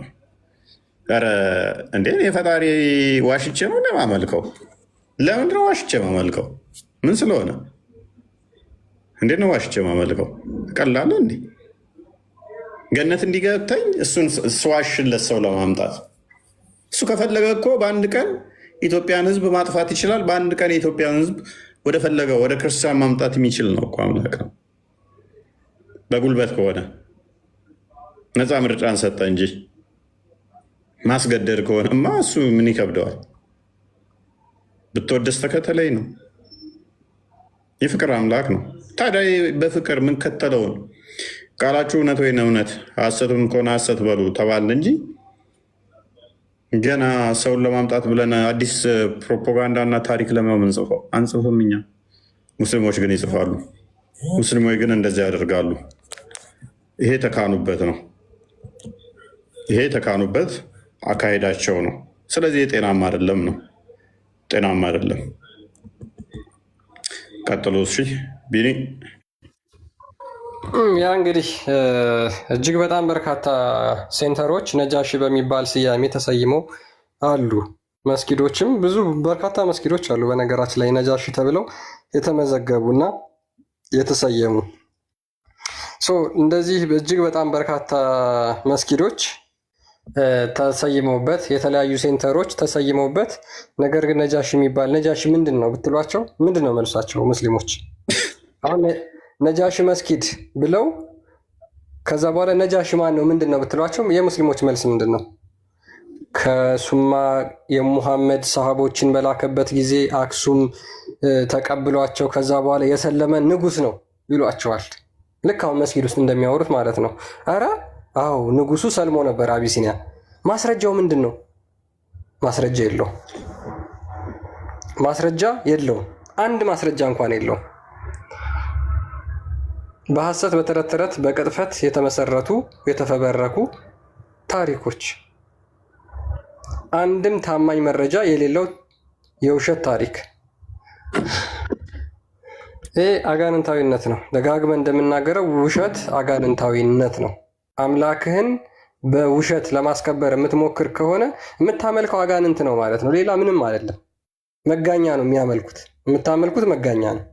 በውሸት የፈጣሪን ስም የውሸት ያልተፈጠረን ታሪክ ቤተ እምነት ገንብተበት እዛ ላይ የፈጣሪን ስም የምጠራ ከሆነ በቃ እዛ ቤተ እምነት ውስጥ በውሸት ስለገነባኸው ቤቱን እዛ ውስጥ በቃ አጋንንት ነው ያለው። ህያው አምላክ የለም።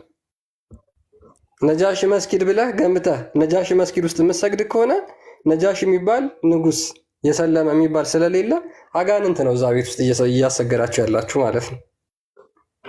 ሙስሊሞች ጠይቁ ቢያንስ እስኪ ነጃሺ መስጊድ የምትሄዱ ሙስሊሞች አንተ እንደዛ ብለህ ከወንድሞቻችን ጋር ነው ብለው እንዳለ ሁሉም ነጃሺ የሚለው መስጊድ እንዳይሄዱ ሙሐመድ አጋንንት የሚሰበሰቡበት መስጊድ ነበርኩ ይሰግደው። ፕሮሞሽን ትሰራለህ እንደ ጨራሽ የቁባ መስጊድ ነው አይደል? እዛ ነው አጋንንቶች የሚሰበሰቡት የነበረው ሙሐመድ ቢሰግድበት የአጋንንቶች መስጊድ። መካም ሳንሄድ እዚሁ መካና መዲና ኢትዮጵያችሁ ሆናለች አጋንንት መስጊድ መገኛ ብለው እዚሁ ሲሳተፉብን እንዴ! ደግሞ ተአምር ነው የሚሆነው። ለየት ያለ መስጊድ ይሆናል ኢትዮጵያ ውስጥ፣ ሌላው የሰዎች ይሆናል። እዛ ደግሞ የአጋንንቶችና ሰዎች አብረው የሚሳተፉበት ይሆናል። እዛ የጂኒ መስጊድ ብለው ሰይመዋል። መካ ነው ያለው አይደለ? እሱ የጂኒዎች መስጊድ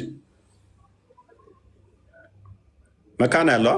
ሳውዲ ውስጥ ነው ያለው። መካ መዲና ከተማ ውስጥ አይመስለኝም።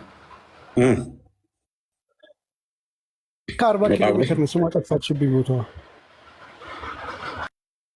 መስጊድ አልጅን አሉት። የጂኒ መስጊድ ከዛ ተሰብስበ የጂኒዎች መስጊድ ብለህ ስትሰግድ አስበዋል?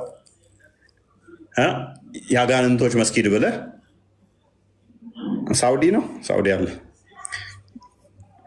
ስለዚህ ሳውዲ መሄድ ሊያቆሙ ነው። እዚሁ ያለው የነጃሺ መስጊድን ትግራይ ላይ የጂኒዎች መስጊድ ብለህ ሰይመህ አክሱም ጽዮን በጨረር እዛ አጋንንቶቹ አይጠጉም። አስባል ገላርታ ላይ ያለ እንትን እዛ ያሉ ቅዱሳን የእነሱ ጸሎት አጋንንት እዛ እንዴት ነው የሚያሰበስበው? የአጋንንት የጂኒ መስጊድ ብትል መስጊዱ ራሱ አጋንንት አጥቶ ሰዎቹ በቃ ማዛጋት ብቻ የሚሆኑ ማዛጋት ከሴጣን ነው ብሏል። ያው በቃ አፋቸው ውስጥ ያለው ሴጣን ብቻ የሚቀረው።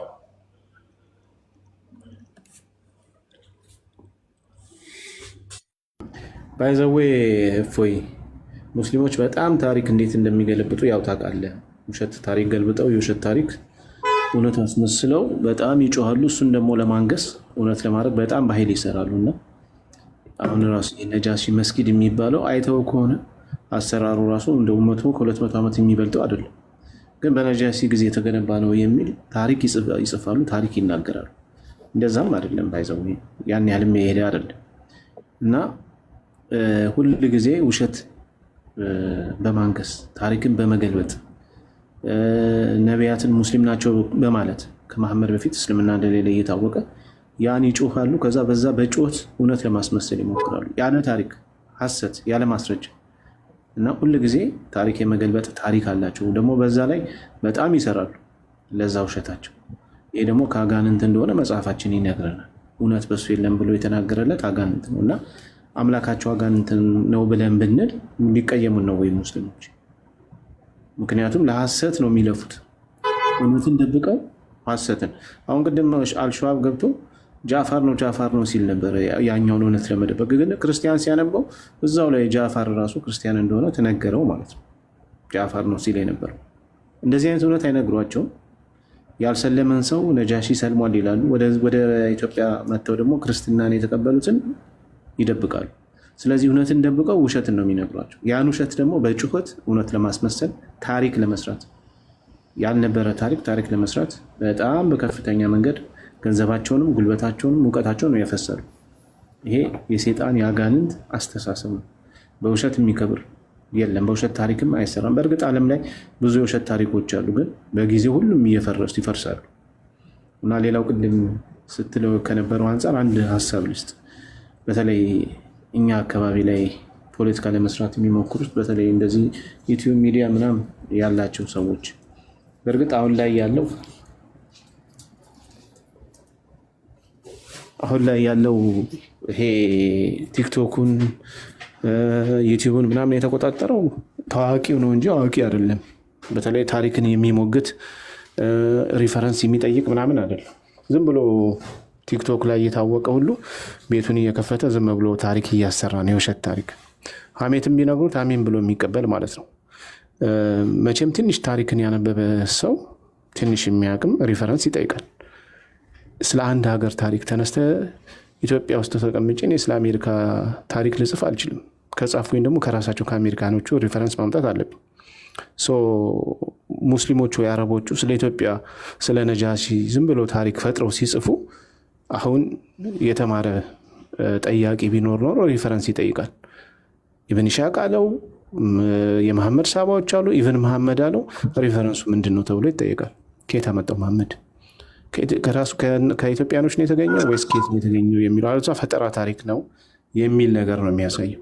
ስለዚህ ታዋቂ ስለሆኑ የሚጠይቁ ታዋቂ ሳይሆን ታዋቂ ዩቲዩበሮች ስለሆኑ ሀሜትም ቢነገራቸው አሜን ብለው ተቀብለው ታሪክን እያዛቡ ትውልዱን እየበረዙት ነው ያሉት። እና ይህ ትልቅ ችግር ነው። ጋዜጠኛው የተማረው ወይም ደግሞ ታሪክ የሚያውቀው ተገፍቶ ወደ ዳር ስለወጣ ዝም ብሎ የማያውቀው ዝም ብሎ ታዋቂ የሆነው መድረኩን ስለያዘ የተፈጠረ ነገር ይመስለኛል። እና ከዚህ አንጻር ነው ችግር እየተፈጠረ ያለው። እና ይሄን ለማለት ነው። ለማንኛውም ቀጥሎ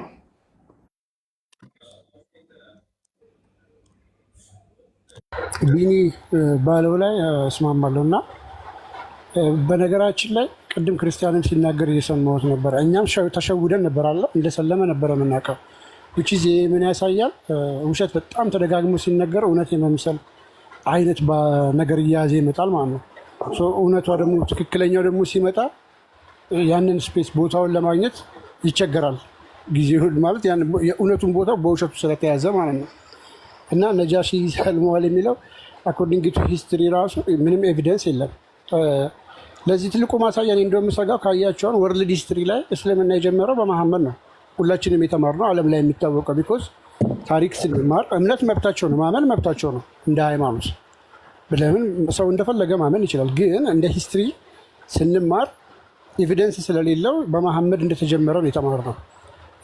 የኢትዮጵያ ትምህርት ካሪኩለም ላይ የሆነ ቪዲዮ እንደውም ቦስ አይታችሁት ከሆነ ቪዲዮ ወጥቶ የሰራ ልጅ እንግዲህ ለምን ከመሐመድ ተጀመረ ትላለ ተብሎ ተጻፈ። እየበደሉን ነው፣ ትምህርት ሚኒስቴሩ እኛን እየበደለ ነው፣ እኛ ላይ ጫና እያሳደረ ነው። ምክንያቱም እስልምና የጀመረው በመሐመድ ነው የሚል ለ10ኛ ለ11ኛ ክፍል ተማሪዎች መጽሐፍ ላይ ለምን ገባ ብሎ በአደባባይ ወጥቶ እንግዲህ የሚናገር ወጣቶች እያየን ነው። ሙስሊሞች የዚህን ያህል ማለት ነው። እና በጣም ነው የሚያስፈራው። ይሄ ስታስበው ብዙ ሙስሊሞች ኤቪደንስ አያዩ፣ ምንድን ነው የሚለውን አያዩም። የተነገራቸውን ብቻ አክሴፕት አድርገው መሄዳቸው ይሄ ተገቢ አይደለም። ቅልብ ያላቸው ሙስሊሞች እንዳሉ ደግሞ በዛው ልክ አምናሉ የሚፈትሹ እና ይህን ለማለት ነው። ካልተዋሻ አይቆምም። እስልምና ነው የዋሹ መረጃዎቻቸው ሐሰት መሆናቸውን ማሳየት ነው እኛ የሚጠበቅበት። እናንተ ደግሞ በደንብ ማስተዋል ነው። ተመልካቾች በደንብ ማስተዋል ነው። እኛ ያላልነውን ማለት የለመዱበት የተካኑበት ስለሆነ ማለት ነው። እንግዲህ አንድ ቢገባ እንኳን ምን ብሎ ነው የወጣው? ታሪክን እኔ ያላልኩትን እንዳልኩ ነገር ግን እነ ያሲን ኑሩን በላቸው እነ አህመዲን ጀበል በላቸው በነጃሽ ላይ እያንዳንዷ የተናገሯት የሚናገሯት በሙሉ ቅጥፈት፣ ውሸት፣ ሐሰት ነው። አንዱም እውነት አይደለም፣ ሐሰት ነው የሚናገሩት። ለዚህም ነው እርስ በርሱ የሚጋጭ የታሪክ መረጃዎችን የሚናገሩት። ከነጃሺ ጋር በተያያዘ እጅግ በርካታ ኪታቦችን አይተናል። በራሳቸው እስልምናው ጋር በተያያዘ ማለት ነው። ራሳቸው ነጃሺ የሚሉት እነሱ የአይምሮ ውጤት ስለሆነ ነጃሺ ይባል አይታወቅም። ነጃሺ ማለት ወይም በትግርኛው ነጋሲ ማለት የግብር አስከፋይ እንደዚህ ታይትል ስም ነገር ነው። ስኖ ቢግ ዴል እንጂ የፕሮፐር ኔም የሆነ እንትን አይደለም። ነጃሺ ማለትም በራሱ ምንም እንትን አይደለም። የሆነ ሰው እንደዛ የሚባል ነገር የለም። የራሳቸው መጽሐፍቶች የደግፏቸው በሚያሳዝን ሁኔታ። አሁን እኮ ኤክስተርናል ቡክ አይደለም። በፊት ተቃውሟቸው በደንብ አስተውሉ። በፊት ክርስትናውና ሌሎቹ ነን ሙስሊም የሆኑ አልደገፉንም ነበር አይደለ? የሙስሊም መጽሐፍ አይደግፋችሁም። የራሳችሁ መጽሐፍቶች አይደግፏችሁም። ሰፖርት አያደርጓችሁም። ከጊዜ በኋላ የመጡ ናቸው። እርስ በርስ የሚጋጩ ናቸው። አንዱ ሌላ ይላል፣ አንዱ ሌላ ይላል። አንዱ እንደዚህ ተብሏል ሲል ያንኑ ታሪክ ያኛው ደግሞ ነው እንደዚህ ነው ይላል። አንደኛው ከሌ ነው ያለው ሲል አንደኛው ደግሞ ከሌ ነው የሚለው። እርስ በርሱ የሚላተም የሚጋጭ የሐሰት መረጃ ስለሆነ፣ ምክንያቱም ያለ ውሸት እስልምና አይጸናም። አንድ ነገር ነግራችኋለሁ ውዶቼ፣ የሚዋሽን አካል አትከተሉ። እውቀት በደንብ ባያቅ ይሻላል። ከእውቀት ከፍሎ ትንሽ የሚያውቀውን በእውነት የሚናገርን ተከተሉ። የሚዋሽ ከሆነ የፈለገ ያውቃል የምትሉትን የሚዋሽ ከሆነ እንዳትከተሉ። ፍራንክሊ ነው የምነግራችሁ። ቢመታችሁ ይሻላል እየዋሻችሁ እያጭበረበራችሁ ከአብሯችሁ ከሚኖር ሰው። ውሸታምን እንዴት ታምነዋለህ? ውሸት እኮ በጣም ጸያፍ ነው። በጣም ቆሻሻ ነገር ነው ውሸት። እንዴት አብረኸውስ ምግብ ትበላለህ? ውሸታምን በምን ታምነዋለህ? የሃይማኖት መምህር ነኝ ብሎ የሚዋሽን እንዴት ታምነዋለህ? አሳየናቸዋል። ፕሮፌሰሮች ተብለው የተናገሩትን እንዳለ አመጣንና መረጃዎቻቸውን ዳይፍ መረጃዎች፣ ውሸት መረጃዎች ወራዳ ናቸዋል፣ ውሸታም ናቸዋል። እኔ ብዙ ሙስሊሞች አሉ አሁንም ከእስልምና ወጥታችሁ ሙሉ ለሙሉ ያልቆረጠላችሁ ከስር የምትከታተሉኝ ሁሌም አላይስ እዩኝ፣ አልዋሽም። አለመዋሸት ብቻ ሳይሆን ደግሞ መጽሐፍቶቻችሁ ላይ ሚስ ኢንተርፕሬት አላደርግም። የራሳችሁ ሊቃውንቶች የሚሉትን ነው ምፈስረው፣ በራሳችሁ መጽሐፍቶች ማለት ነው። የእናንተዎቹ ግን ለክርስትና መረጃ እንኳን የሚያመጡት የአይሁድ፣ የኤቴስት፣ ኦርቶዶክስ ከሆነ የፕሮቴስታንት ማናምንበትን መጽሐፍት ማለት ነው።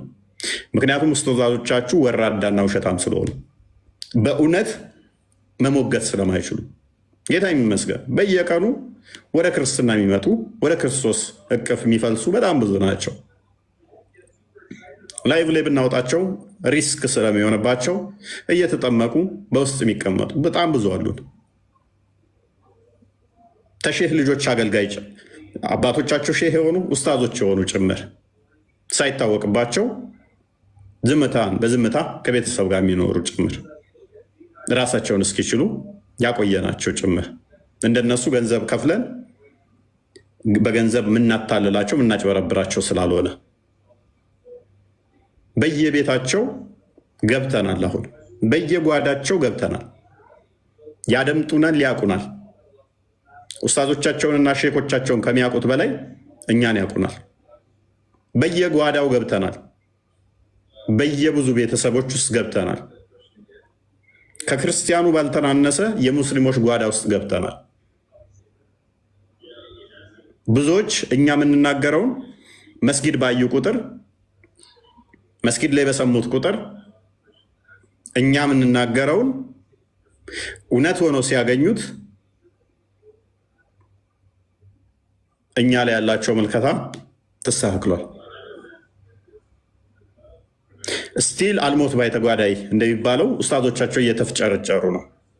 ማያውቁትን ሊያጭበረበሩ ይችላሉ። እንደ በግ የሚመሩ መጽሐፍት ያላነበቡ ዝም ብለው የሚጠይቁ እውነት የሚናገሩ የሚመስሏቸው እነሱን ያጭበረብራሉ። አንቺ ጎበዝ ነሽ፣ ጠያቂ ነሽ፣ ምሁር ነሽ እያሉ ሊያጭበረብሩ ይችላሉ። ክርስቲያን ኦኬ፣ ቀጥልሽ። እፎይ፣ አሁን አንድ የማጋልጠው የተጭበረበረ ነገር አለ። እስልምና በየጊዜው እያየነ ያለ ነው። በደቂቃዎች ውስጥ እንኳን ምን ያህል የሐሰት ፋብሪካ የውሸት ፋብሪካዎች እንደሆኑ ላሳያችሁ። ሉክ ትናንትና እኔ የውይይት ጥሪ አቅርቤ ነበረ። እነሱ ያቀረቡትን ቻሌንጅ አክሴፕት አድርጌ እኔም አቅርቤ የላቸው ነበረ።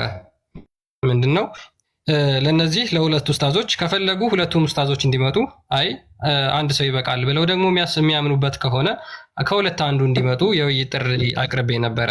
ርዕሱንም እዚህ ጋር ግልጽ አድርጌው ነበረ።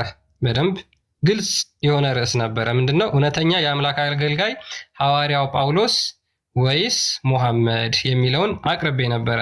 ይህንንም ማታ ከአንተ ጋር ላይፍ በገባውበት ሰዓት በደንብ ክላሪፋይ አድርጌላቸው በደንብ አብራርቼላቸው ነበረ።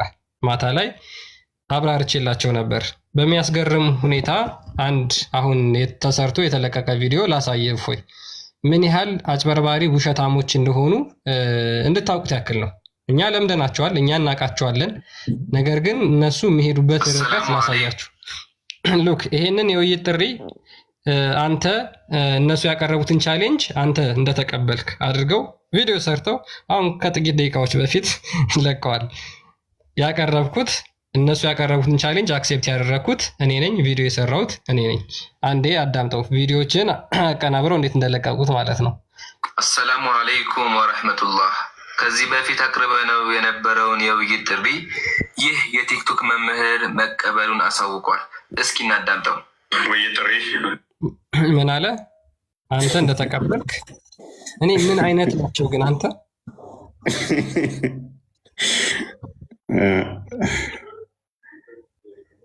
ማለት ህሊና ያለው አንድ ሰው አንድ ሙስሊም ጭንቅላት ያለው አንድ ሙስሊም እነዚህ ቤት ገብቶ አይደለም መማር አይደለም መጽሐፍ ቅዱስ መማር ይቅርና እነዚህን ስታልፉ እንኳን መንገድ ላይ ሰላም ማለት እንኳን እጅግ በጣም አሳፋሪ ነው። ክርስቲያን ቆይ አንድ እህት ያለች ሙስሊም ልላክላት ታዳምጥ።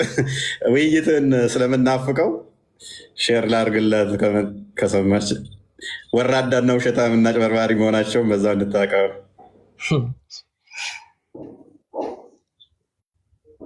እግዚኦ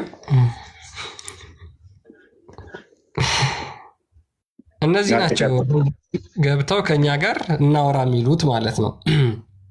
አሰላሙ አለይኩም ወረህመቱላህ።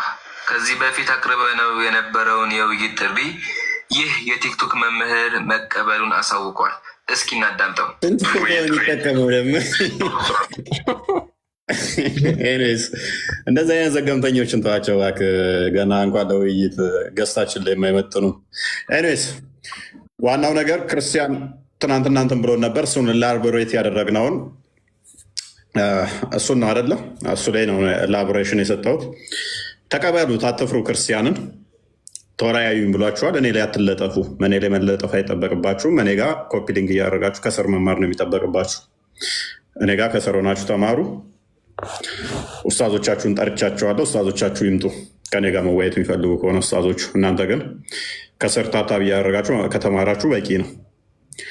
ክርስቲያን ግን ጠርቷችኋል። ስለዚህ የጠራችሁን ጥሪ አታፈግፍጉ። ማምለጫ መንገድ አትስጡ፣ አትፍጠሩ ማለት ነው። ኤኒዌይስ በዚህ መጠን የሚዋሽ ከሆነ አንድ ሰው 3-4 ቪዲዮ የተለያዩ ቆራርጦ ፎቶ አምጥቶ የሚቀጥፍብህ ከሆነ እንደዚህ አይነት ውስታዞችን ሲጀመር ሞራል ውስጥ አላችሁ ከእነኝህን ውስታዝ ብላችሁ ለመጥራት? እንደዚህ የሚዋሽ እንደዚህ ወራዳ ውሸታምን ሰው እንደዚህ አይነት ወራዶችን ውስታዞቻችሁን አንጧቸው። ትልልቆቹ ውስታዞችን አንጧቸው። በእኛ መጠን የሚመጣጠኑትን ፎሎወራቸውን በእኛ ጋር የሚመጣጠነውን አምጣቸው። ቻሌንጅ ተረዳርገን አልነበር አስቀድመን? አምጣቸው። እነሱ የምትመኩበትን በሚሊየን ተከታይ ያለው ውስታዛችሁን አንጡት። እስኪ እናንተ ታብታብ እያደረጋችሁ ከስር ተማሩ። ምን የምታውቁት ነገር አለ? ዳይፍ ከማለት ውጭ ምን ታውቃላችሁ? ኤኒዌይስ ክርስቲያን አቅርቦላችኋል። 3ኛ አካውንቴ እንኳን እኮ እናንተን ቻናል ይበልጣል። ያቀረበላችሁ ልጆች ተቀበሉ። 3ኛ አካውንቴ እንኳን እናንተን ይበልጣል። ፎሎወራችን ምናምን አላችኋል፣ ከክርስቲያን ይበልጣል አላችኋል። የእኔ ደግሞ 3ኛው እንኳን ከእናንተ ይበልጣል። 1ኛው አይደለም፣ 2ኛው አይደለም፣ 3ኛው። 2ኛው በጥፍ ይበልጣችኋል እናንተ።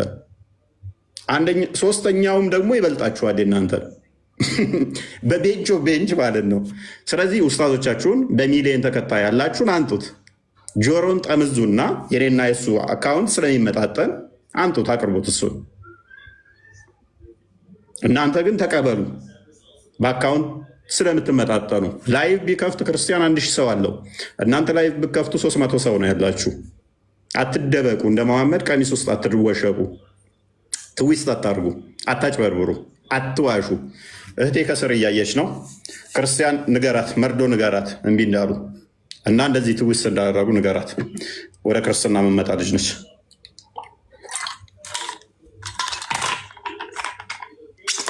ሚዩት ነህ። እንግዲህ አቅርቤላቸውን እነሱ ቻሌንጅ አቅርበዋል። እንግዲህ እነሱ አቅርበው የነበረውን እኔ አክሴፕት አድርጌያቸው ተቀብያቸው ነበር። ማታ ላይም ደግሞ በደንብ ክላሪፋይ አድርጌ አብራርቼላቸው ነበር የውይይቱን ሁኔታ ማለት ነው። ነገር ግን ያው የተሰራውን ቪዲዮ ላሳይህ እፎይ ድጋሚ ሜይ ቢ እነሱ ቆርጠው የቀጠሉትን ማለት ነው ላሳያት ለእህታችን። እነሱ ቆርጠው የቀጠሉት ምንድን ነው? አሰላሙ አለይኩም። ይህን ቪዲዮ ነው ቆርጠው የቀጠሉት። ከዚህ በፊት አቅርበነው የነበረውን የውይይት ጥሪ ይህ የቲክቶክ መምህር መቀበሉን አሳውቋል። ንግግርህን እስኪ ጀምር። አልሞስት ራሳቸው ያነሱት አለ። ጳውሎስን ሰጥቷቸው መወያየት እንችላለን ብሏል። ያ እኔ ጳውሎስን ሰጥቷቸው እነሱ ሙሐመድን ይዘው መወያየት እንደሚችሉ ተናገርኩኝ። እፎይ ደግሞ ይሄንን ነገር መወያየት ከቻሉ ጳውሎስን ሰጥቷቸዋል፣ ሙሐመድን ይዘው መወያየት ይችላሉ የሚለውን ነበር እፎይ እየተናገረ የነበረው። በሚገርም ሁኔታ ይሄ ነበር እህታችን ሪከርድ አድርጋ የለቀቃችሁን። ሙሉን ላሳያችሁ። ውይይት ጥሪ አልሞስት ራሳቸው ያነሱት አለ። ጳውሎስን ሰጥቷቸው መወያየት እንችላለን ብሏል። ኢገር ለማየት እንቋምጣለን፣ ጓግተናል ማለት ነው እና ዊናው ገና ሳይጀመር በዝርራ እንደሚያሸንፍ ቁጭ ብሎ መድገም ይቻላል። ጳውሎስን ቤት ቁጭ ብሎ እየከፈቱ ሐሰተኛ ነው ማለት ውሸታም ነው ማለት ክርስትናን ያመጣ እሱ ነው ፈጣሪ ጋር እንትን ሳይል እያሉ ጳውሎስን መስደብና መተቸት ይቻላል። ጳውሎስ ሐሰተኛ ነው፣ ጳውሎስ እንደዚህ ነው ማለት ይቻላል። ያ እንግዲህ ይሄን ነበረ ማታፎ የተናገረው በሚገርም ሁኔታ። አሁንም ይሄ ልጅ አሁን ቪዲዮ የሰራው ልጅ ማለት ነው ውይይቱን እውን የእውነተኛ የአምላክ አገልጋይ ጳውሎስ ወይስ ሙሐመድ የሚለውን ቻሌንጅ የሚቀበል ከሆነ በውስጥ ይጻፍልኝ። መቼ እንደምንወያይ ይነጋገራለን። የላይቭ ሁኔታውን እንነጋገራለን። ከአንተ ጋርም ዲቤት ማድረግ እንችላለን። አሁን ቪዲዮ ሰርተ የውሸት ቪዲዮ ሰርተ ቆራርጠ የለቀቀው ልጅ ማለት ነው። ሉክ እነዚህ ፈርጥጠው ቀርተዋል። ወንድሞች ፈርጥጠው ቀርተዋል። ለሁለቱ ነበር ያቀረብኩላቸው። ሶስታችሁ ሆናችሁ ልትመጡ ትችላላችሁ። ከሶስት ሁለታችሁ ልትሆኑ ትችላላችሁ። ወይም ደግሞ ከሶስት አንዳችን እኔ የተሻልኩ ነኝ ብላችሁ የምታስቡት ከሶስት አንዳችሁ መምጣት ትችላላችሁ። አሁን አንተ አጭበርብረህ የሰራኸው ቪዲዮ አንተም መምጣት ትችላለህ። በውስጥ ጻፍልኝ፣ እንነጋገራለን። ከዛ በኋላ ስርዓት ያለው ዲቤት እናደርጋለን። እኛ ክርስቲያኖች ነን። ይህንን ቻሌንጅ የምትቀበል ከሆነ አሁን ቪዲዮን በቅርብ ነው የሰራው። አሁን መጻፍ ትችላለህ። እርግጠኛ ነኝ እየተከታተልክ ነው ከስር ከስር እየሰማ ነው። እና አይ ቲንክ አጭበረበረ ራሱ ስሙ እኮ አይገልጸውም። ለማጭበርበር ራሱ እኮ እውቀት ይጠይቃል። ይሄ የሙስሊሙን ማህበረሰብ ተከታዮቹ ሰደባቸው ነው የሚባለው። ምንም አታውቁም፣ ምንም አታውቁም። በቃ ምንም ነገር የምታውቁት እንደዚህ ተቆርጦ የመጣ ነገር ምናምን አታውቁም፣ ታምናላችሁ። ልክ እንደዚህ ነው እንግዲህ የሚዋሹት፣ እንደዚህ ነው የሚቀጥፉት። እና እኔ በጣም በርካታ ቪዲዮ ሰርቼበታለሁ። በጣም ቀጣፊ፣ ይህም ሁሉም ዘሆል ማለት ነው። ገብታችሁ ማየት ትችላላችሁ። ግን እኔ የታየኝ ያ ነው። ሙስሊሞችን እንዴት እየሰደቧችሁ እንደሆነ፣ እንዴት እናንተ በቃ የሆነ ምንም የማትረቡ ምንም ብትባሉ ምንም የምትቀበሉ በቃ ተራ ናችሁ ብሎ እየሰደባችሁ ነው እንጂ ይሄ ላይቭ እኮ ሪከርድ እኮ አለ ዩቲዩብ ላይ ጋይስ። እናንተ ራሱ እኮ አይታችሁታል። እፎያን እንዳልተናገረ ተናገረ ብሎ በዚህን ያህል ደረጃ በ100,000 ፎሎወር ያለው የምትቀበሉት ልጅ እንደዚህ አይነት መረጃ ይዞ ሲመጣባችሁ ሊትራሊ እየሰደቧችሁ ነው። እና ሙስሊሞች ያሳዘናችሁ በእውነት። ጠይቋቸው ለምን ዋሹት በዚህ መጠን በሏቸው። እንደ እንትን የተደበቁት ኡስታዞቻቸው የሚመጣጠኑን ይምጡ፣ መምህራኖቻችሁ ይምጡ፣ በሚሊየን ተከታይ ያለው ኡስታዛችሁ ይምጣ፣ እሱ ይምጣ ከኔ ጋር ስለሚመጣጠን ማለት ነው። ስላሴ ወይንስ ተውሂድ? ክርስቶስ ወይንስ አላህ? መወየት እንችላለን። ንገሩት፣ ኡስታዛችሁ ይምጣ በሚሊየን ተከታይ ያለው።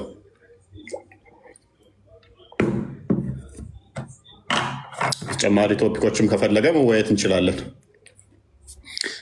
ተነጋግረን ማለት ነው። የሚፈልጋቸው ቶፒኮች ካሉ መርጡ፣ መወየት እንችላለን። እናንተ ተማሩ፣ ከስር ታብታብ እያደረጋችሁ ብልግና ነው እናንተ። አጤራ የተቀባች አጤራ ማንበብ መሰለ እንዴ? በቪዲዮ ወጣው ኡስታዛችሁ እየተያየን እናውራ። ቻሌንጅ ያርገኝ። እናንተ የተቀባባችኋን ቀባብተ የሰጧችሁን ባይዞ እንደዚህ አይነት ውሸት የሚዋሽ ጋር ራሱ መነጋገር ራሱ በጣም ጸያፍ ነው፣ ጸያፍ ነው። ሙስሊሞች ከስር ያላችሁ ብዙ ሰዎች ትታዩኛላችሁ። ከስር ሙስሊሞች ጸያፍ ነው። እንደነኛ አይነቶች ጋር ቁጭ ብላችሁ የምትማሩ ከሆነ ስድብ ነው። ቃል እንዳለው ሊትራሊ ደደብ፣ መሀይም፣ ደንቆሮ ናችሁ የኔ ተከታዮች እያላችሁ ነው። ክርስቲያን እንደዚህ አይነት ውሸት ቢዋሽ ቤቴ ጋር አላስገባውም፣ ቪዲዮ ሰርቶ ይቅርታ ሳይጠይቃት በስተቀር። እንደዚህ አይነት ውሸት ዋሽቶ ባገኘው ንጽጽር የሚሰራው ነው። እዚህ ጋር እየተናገርን ስለ ውሸት እያወራን እዚህ ጋር በደቂቃ ውስጥ ውሸት ይዋሻል። ምን ትለዋለህ? ይህንን ምን ትሉታላችሁ? አሁን ስለ ውሸት እያወራን አሁን በዚህ በደቂቃ ውስጥ ኔቨር። እስልምና ላይ የምትሰሩ ልጆች በተለይ ማንኛችሁም ክርስቲያኖች አይፈቀድላችሁ መዋሸት። ክርስትና ላይ የምትሰሩ አቃቢ እምነት ላይ የምትሰሩ ግን በፍጹም ክሬዲታችሁን ዜሮ ስለሚከተው በፍጹም ቪዲዮዎች እዛዛ ቆራርጣችሁ ዋሽታችሁ አጭበርብራችሁ ሰው ለማምጣት እንዳትሞክሩ። እነሱ ይሄን በማድረግ የተካኑበት ስለሆነ እኛ ተወዳጅነትን ያፈራ ነው ታማኝነት ስላለን ብቻ ነው። ታማኝነታችን ከአንደኛ አካውንት አባረው ሁለተኛ መጠን ሶስተኛ ላይ እንኳን ኦዲየንሶችን ተከትሎን የሚመጣው ታማኝ ስለሆነ ነው። ታማኝ ስለሆነ ነው። ስለዚህ ታማኝነታችሁን እንዳታጡ። ወራዳና ውሸታሞች ይቀጥሉ። ከነቢያቸው የተማሩት ነው። ከሀዲሶቻቸው ዛሬ እንዳሳየናችሁ የእንትናን አሳየናል፣ ያሲን ኑሩን አሳየናችኋል። ዳኢፍ መረጃ ፕሮፌሰር አደም ካሚልን አሳየናችሁ፣ ውሸት መረጃ። ዘሆል የነጃሽን ታሪክ አሳየናቸው፣ እንዳለ ውሸት መረጃ። በጣም አይምሮ የሚያገናዝብ ቴሌቪዥን ኢትዮጵያ ውስጥ ቁጭ ብለው በቴሌቪዥን የሚከታተሉኛሉ።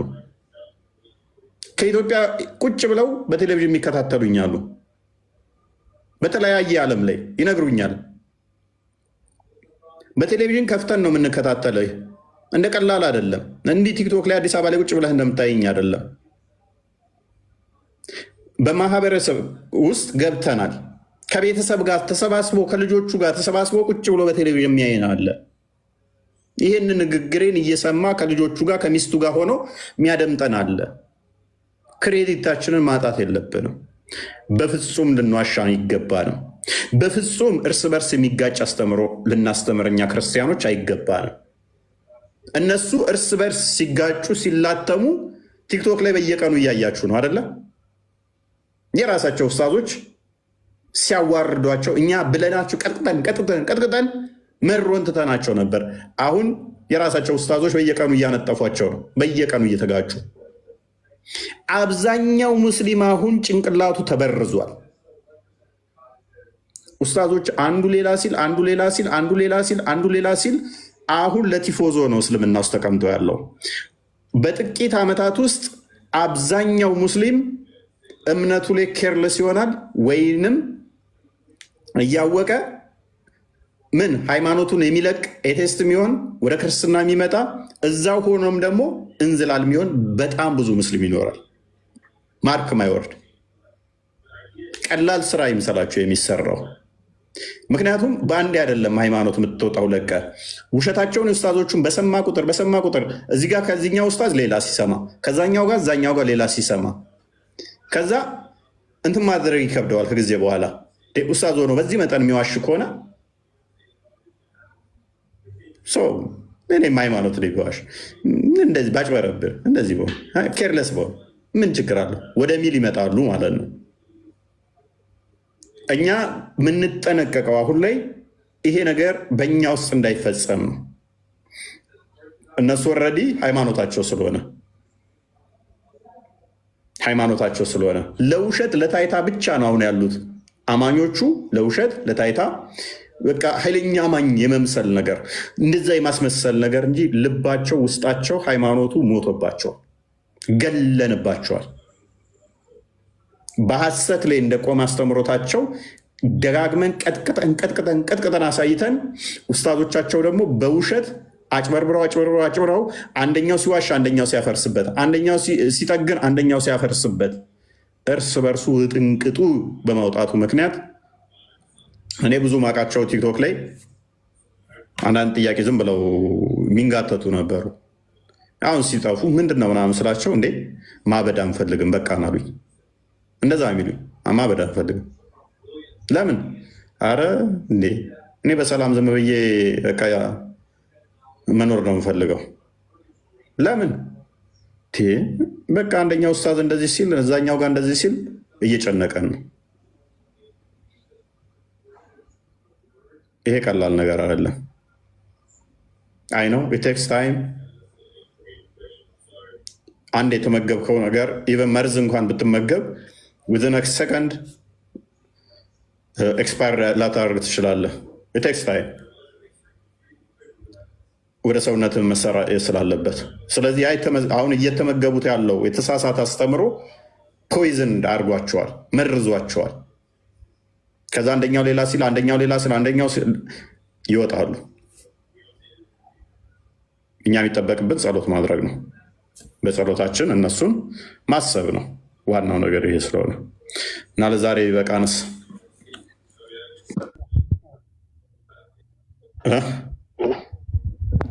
ይሰማላ።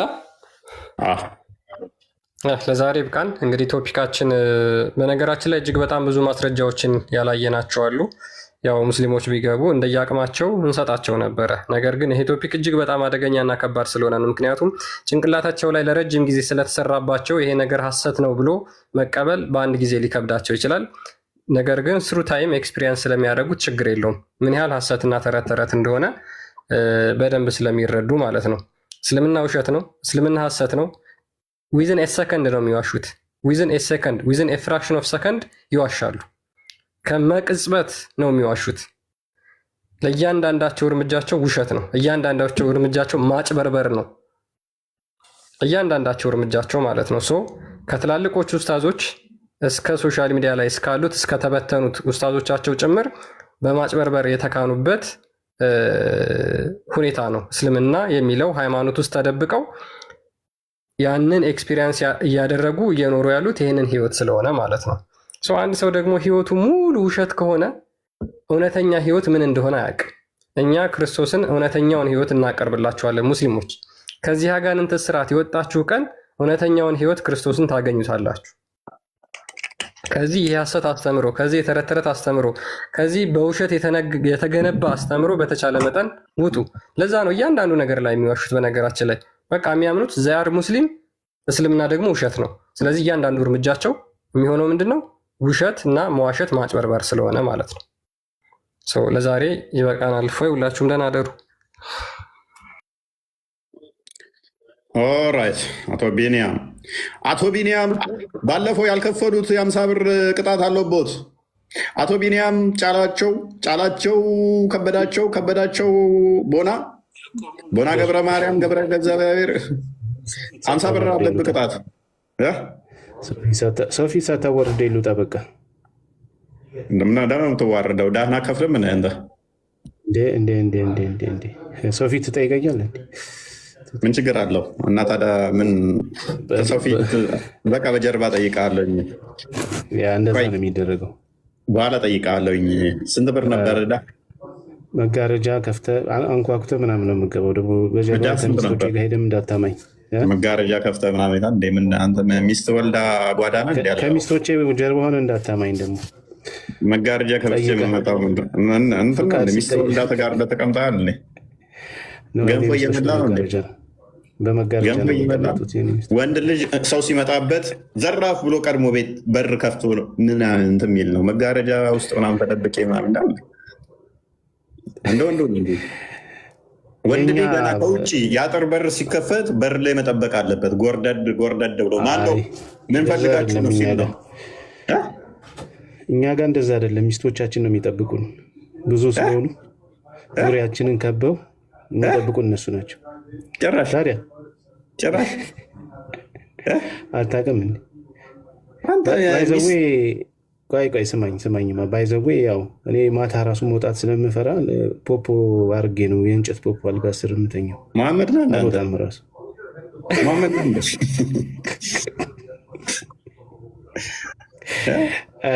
ቡና እንዳጠጣው ሰራተኛ እንዳጠጣው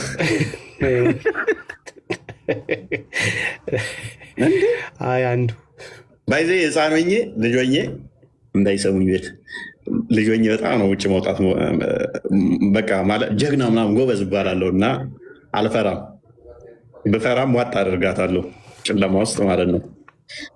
እና ብራዘር ይፈራል ታላቄ እና ይፈራል እሱ እና ድምፄን ቀንሼ ኤነስ እና እኔ ግን አልፈራም። ወጣባል ማታ ማታ ሽንቴ ምናምን አይመጣም። እኔ እሱ ይመጣበት ውጡ ሲባል መብራት አብሮልኝ ይላል። ጨለማ ነው ምናምን ይላል እና እኔ ደፍራለሁኝ። ልጅ ሆኜ ሳኑን እና ፖፖላር ሸናውም ልትል ነው ወጥቼ ነበር ምሸናው ላለ ማለት ነው። ያ በቃ ደፋር ስባል ደስ ስለሚለኝ እወጣለሁ። ግን የሆነ አሁን አንዳንዴ ያለ አይደለ ድንገት ዞር ስትል ወይ ጥላ ነገር ምናምን ታይና ትደነግጣለህ። አልሮጥም፣ እደነግጣለሁ፣ ግን እወጣዋለሁ። ጀግና እኮ ነው ምናምን ስለምባል አንተ በየትኛ ኦቨር ሃይ ፕሬዠር እኮ ነው የምሸናው። ከዛ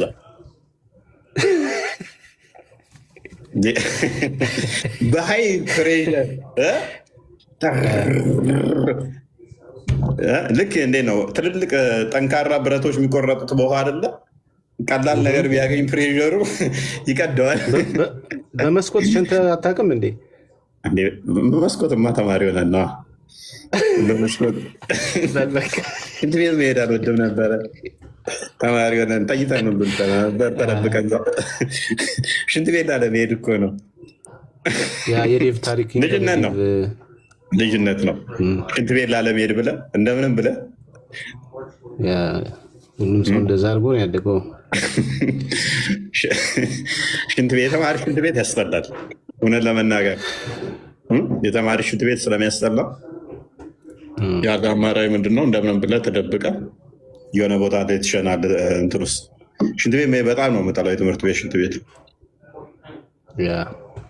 እና አንዳንድ ተማሪ ደግሞ ውጭ ነው የሚጸዳዳው፣ ተመልሶ ማይጸዳዳበት ይመስላል። በቃ እኔ በጣም የገረመኝ መች ምን እንደሆን ታውቃለህ? ዩኒቨርሲቲ እያለን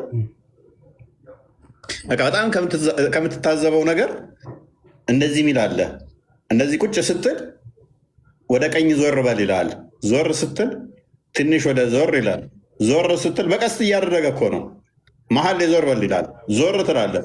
ወደ ግራ አሁንም ይላል። ዞር ስትል መጨረሻ ላይ ምን አባ ያዞርሃል? አርፈህ ካካትልም እንዴ? ይህንን ያለው እኮ በካካው እኮ ነው። ዞር በል እያለ የጻፈው አንከራቶ በያዞርሃል አንገትን አርፈህ ካካትልም። የሽንት ቤት ዲያሪዎች ደግሞ በጣም የሚገርሙ ናቸው እኮ የሚጻፉት። ይጽፉታል እዛ እንዴት ሄድ ነው ይመጣላቸው ሀሳብ አንገት ልክ ስጋ እንዳየ ድመት ተንከራተህ ስታበቃ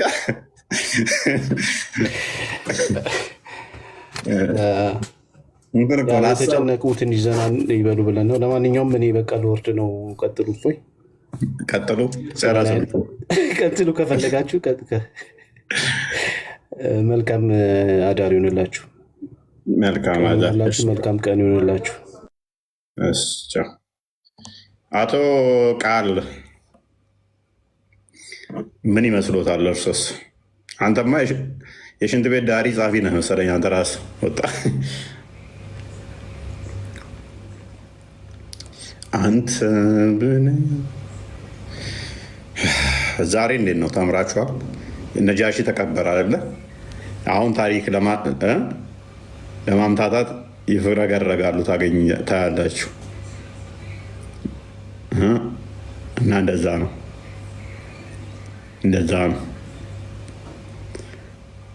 ነጃሺ ሰልሟል። ተረት ተረትን እንዴት አያችሁ?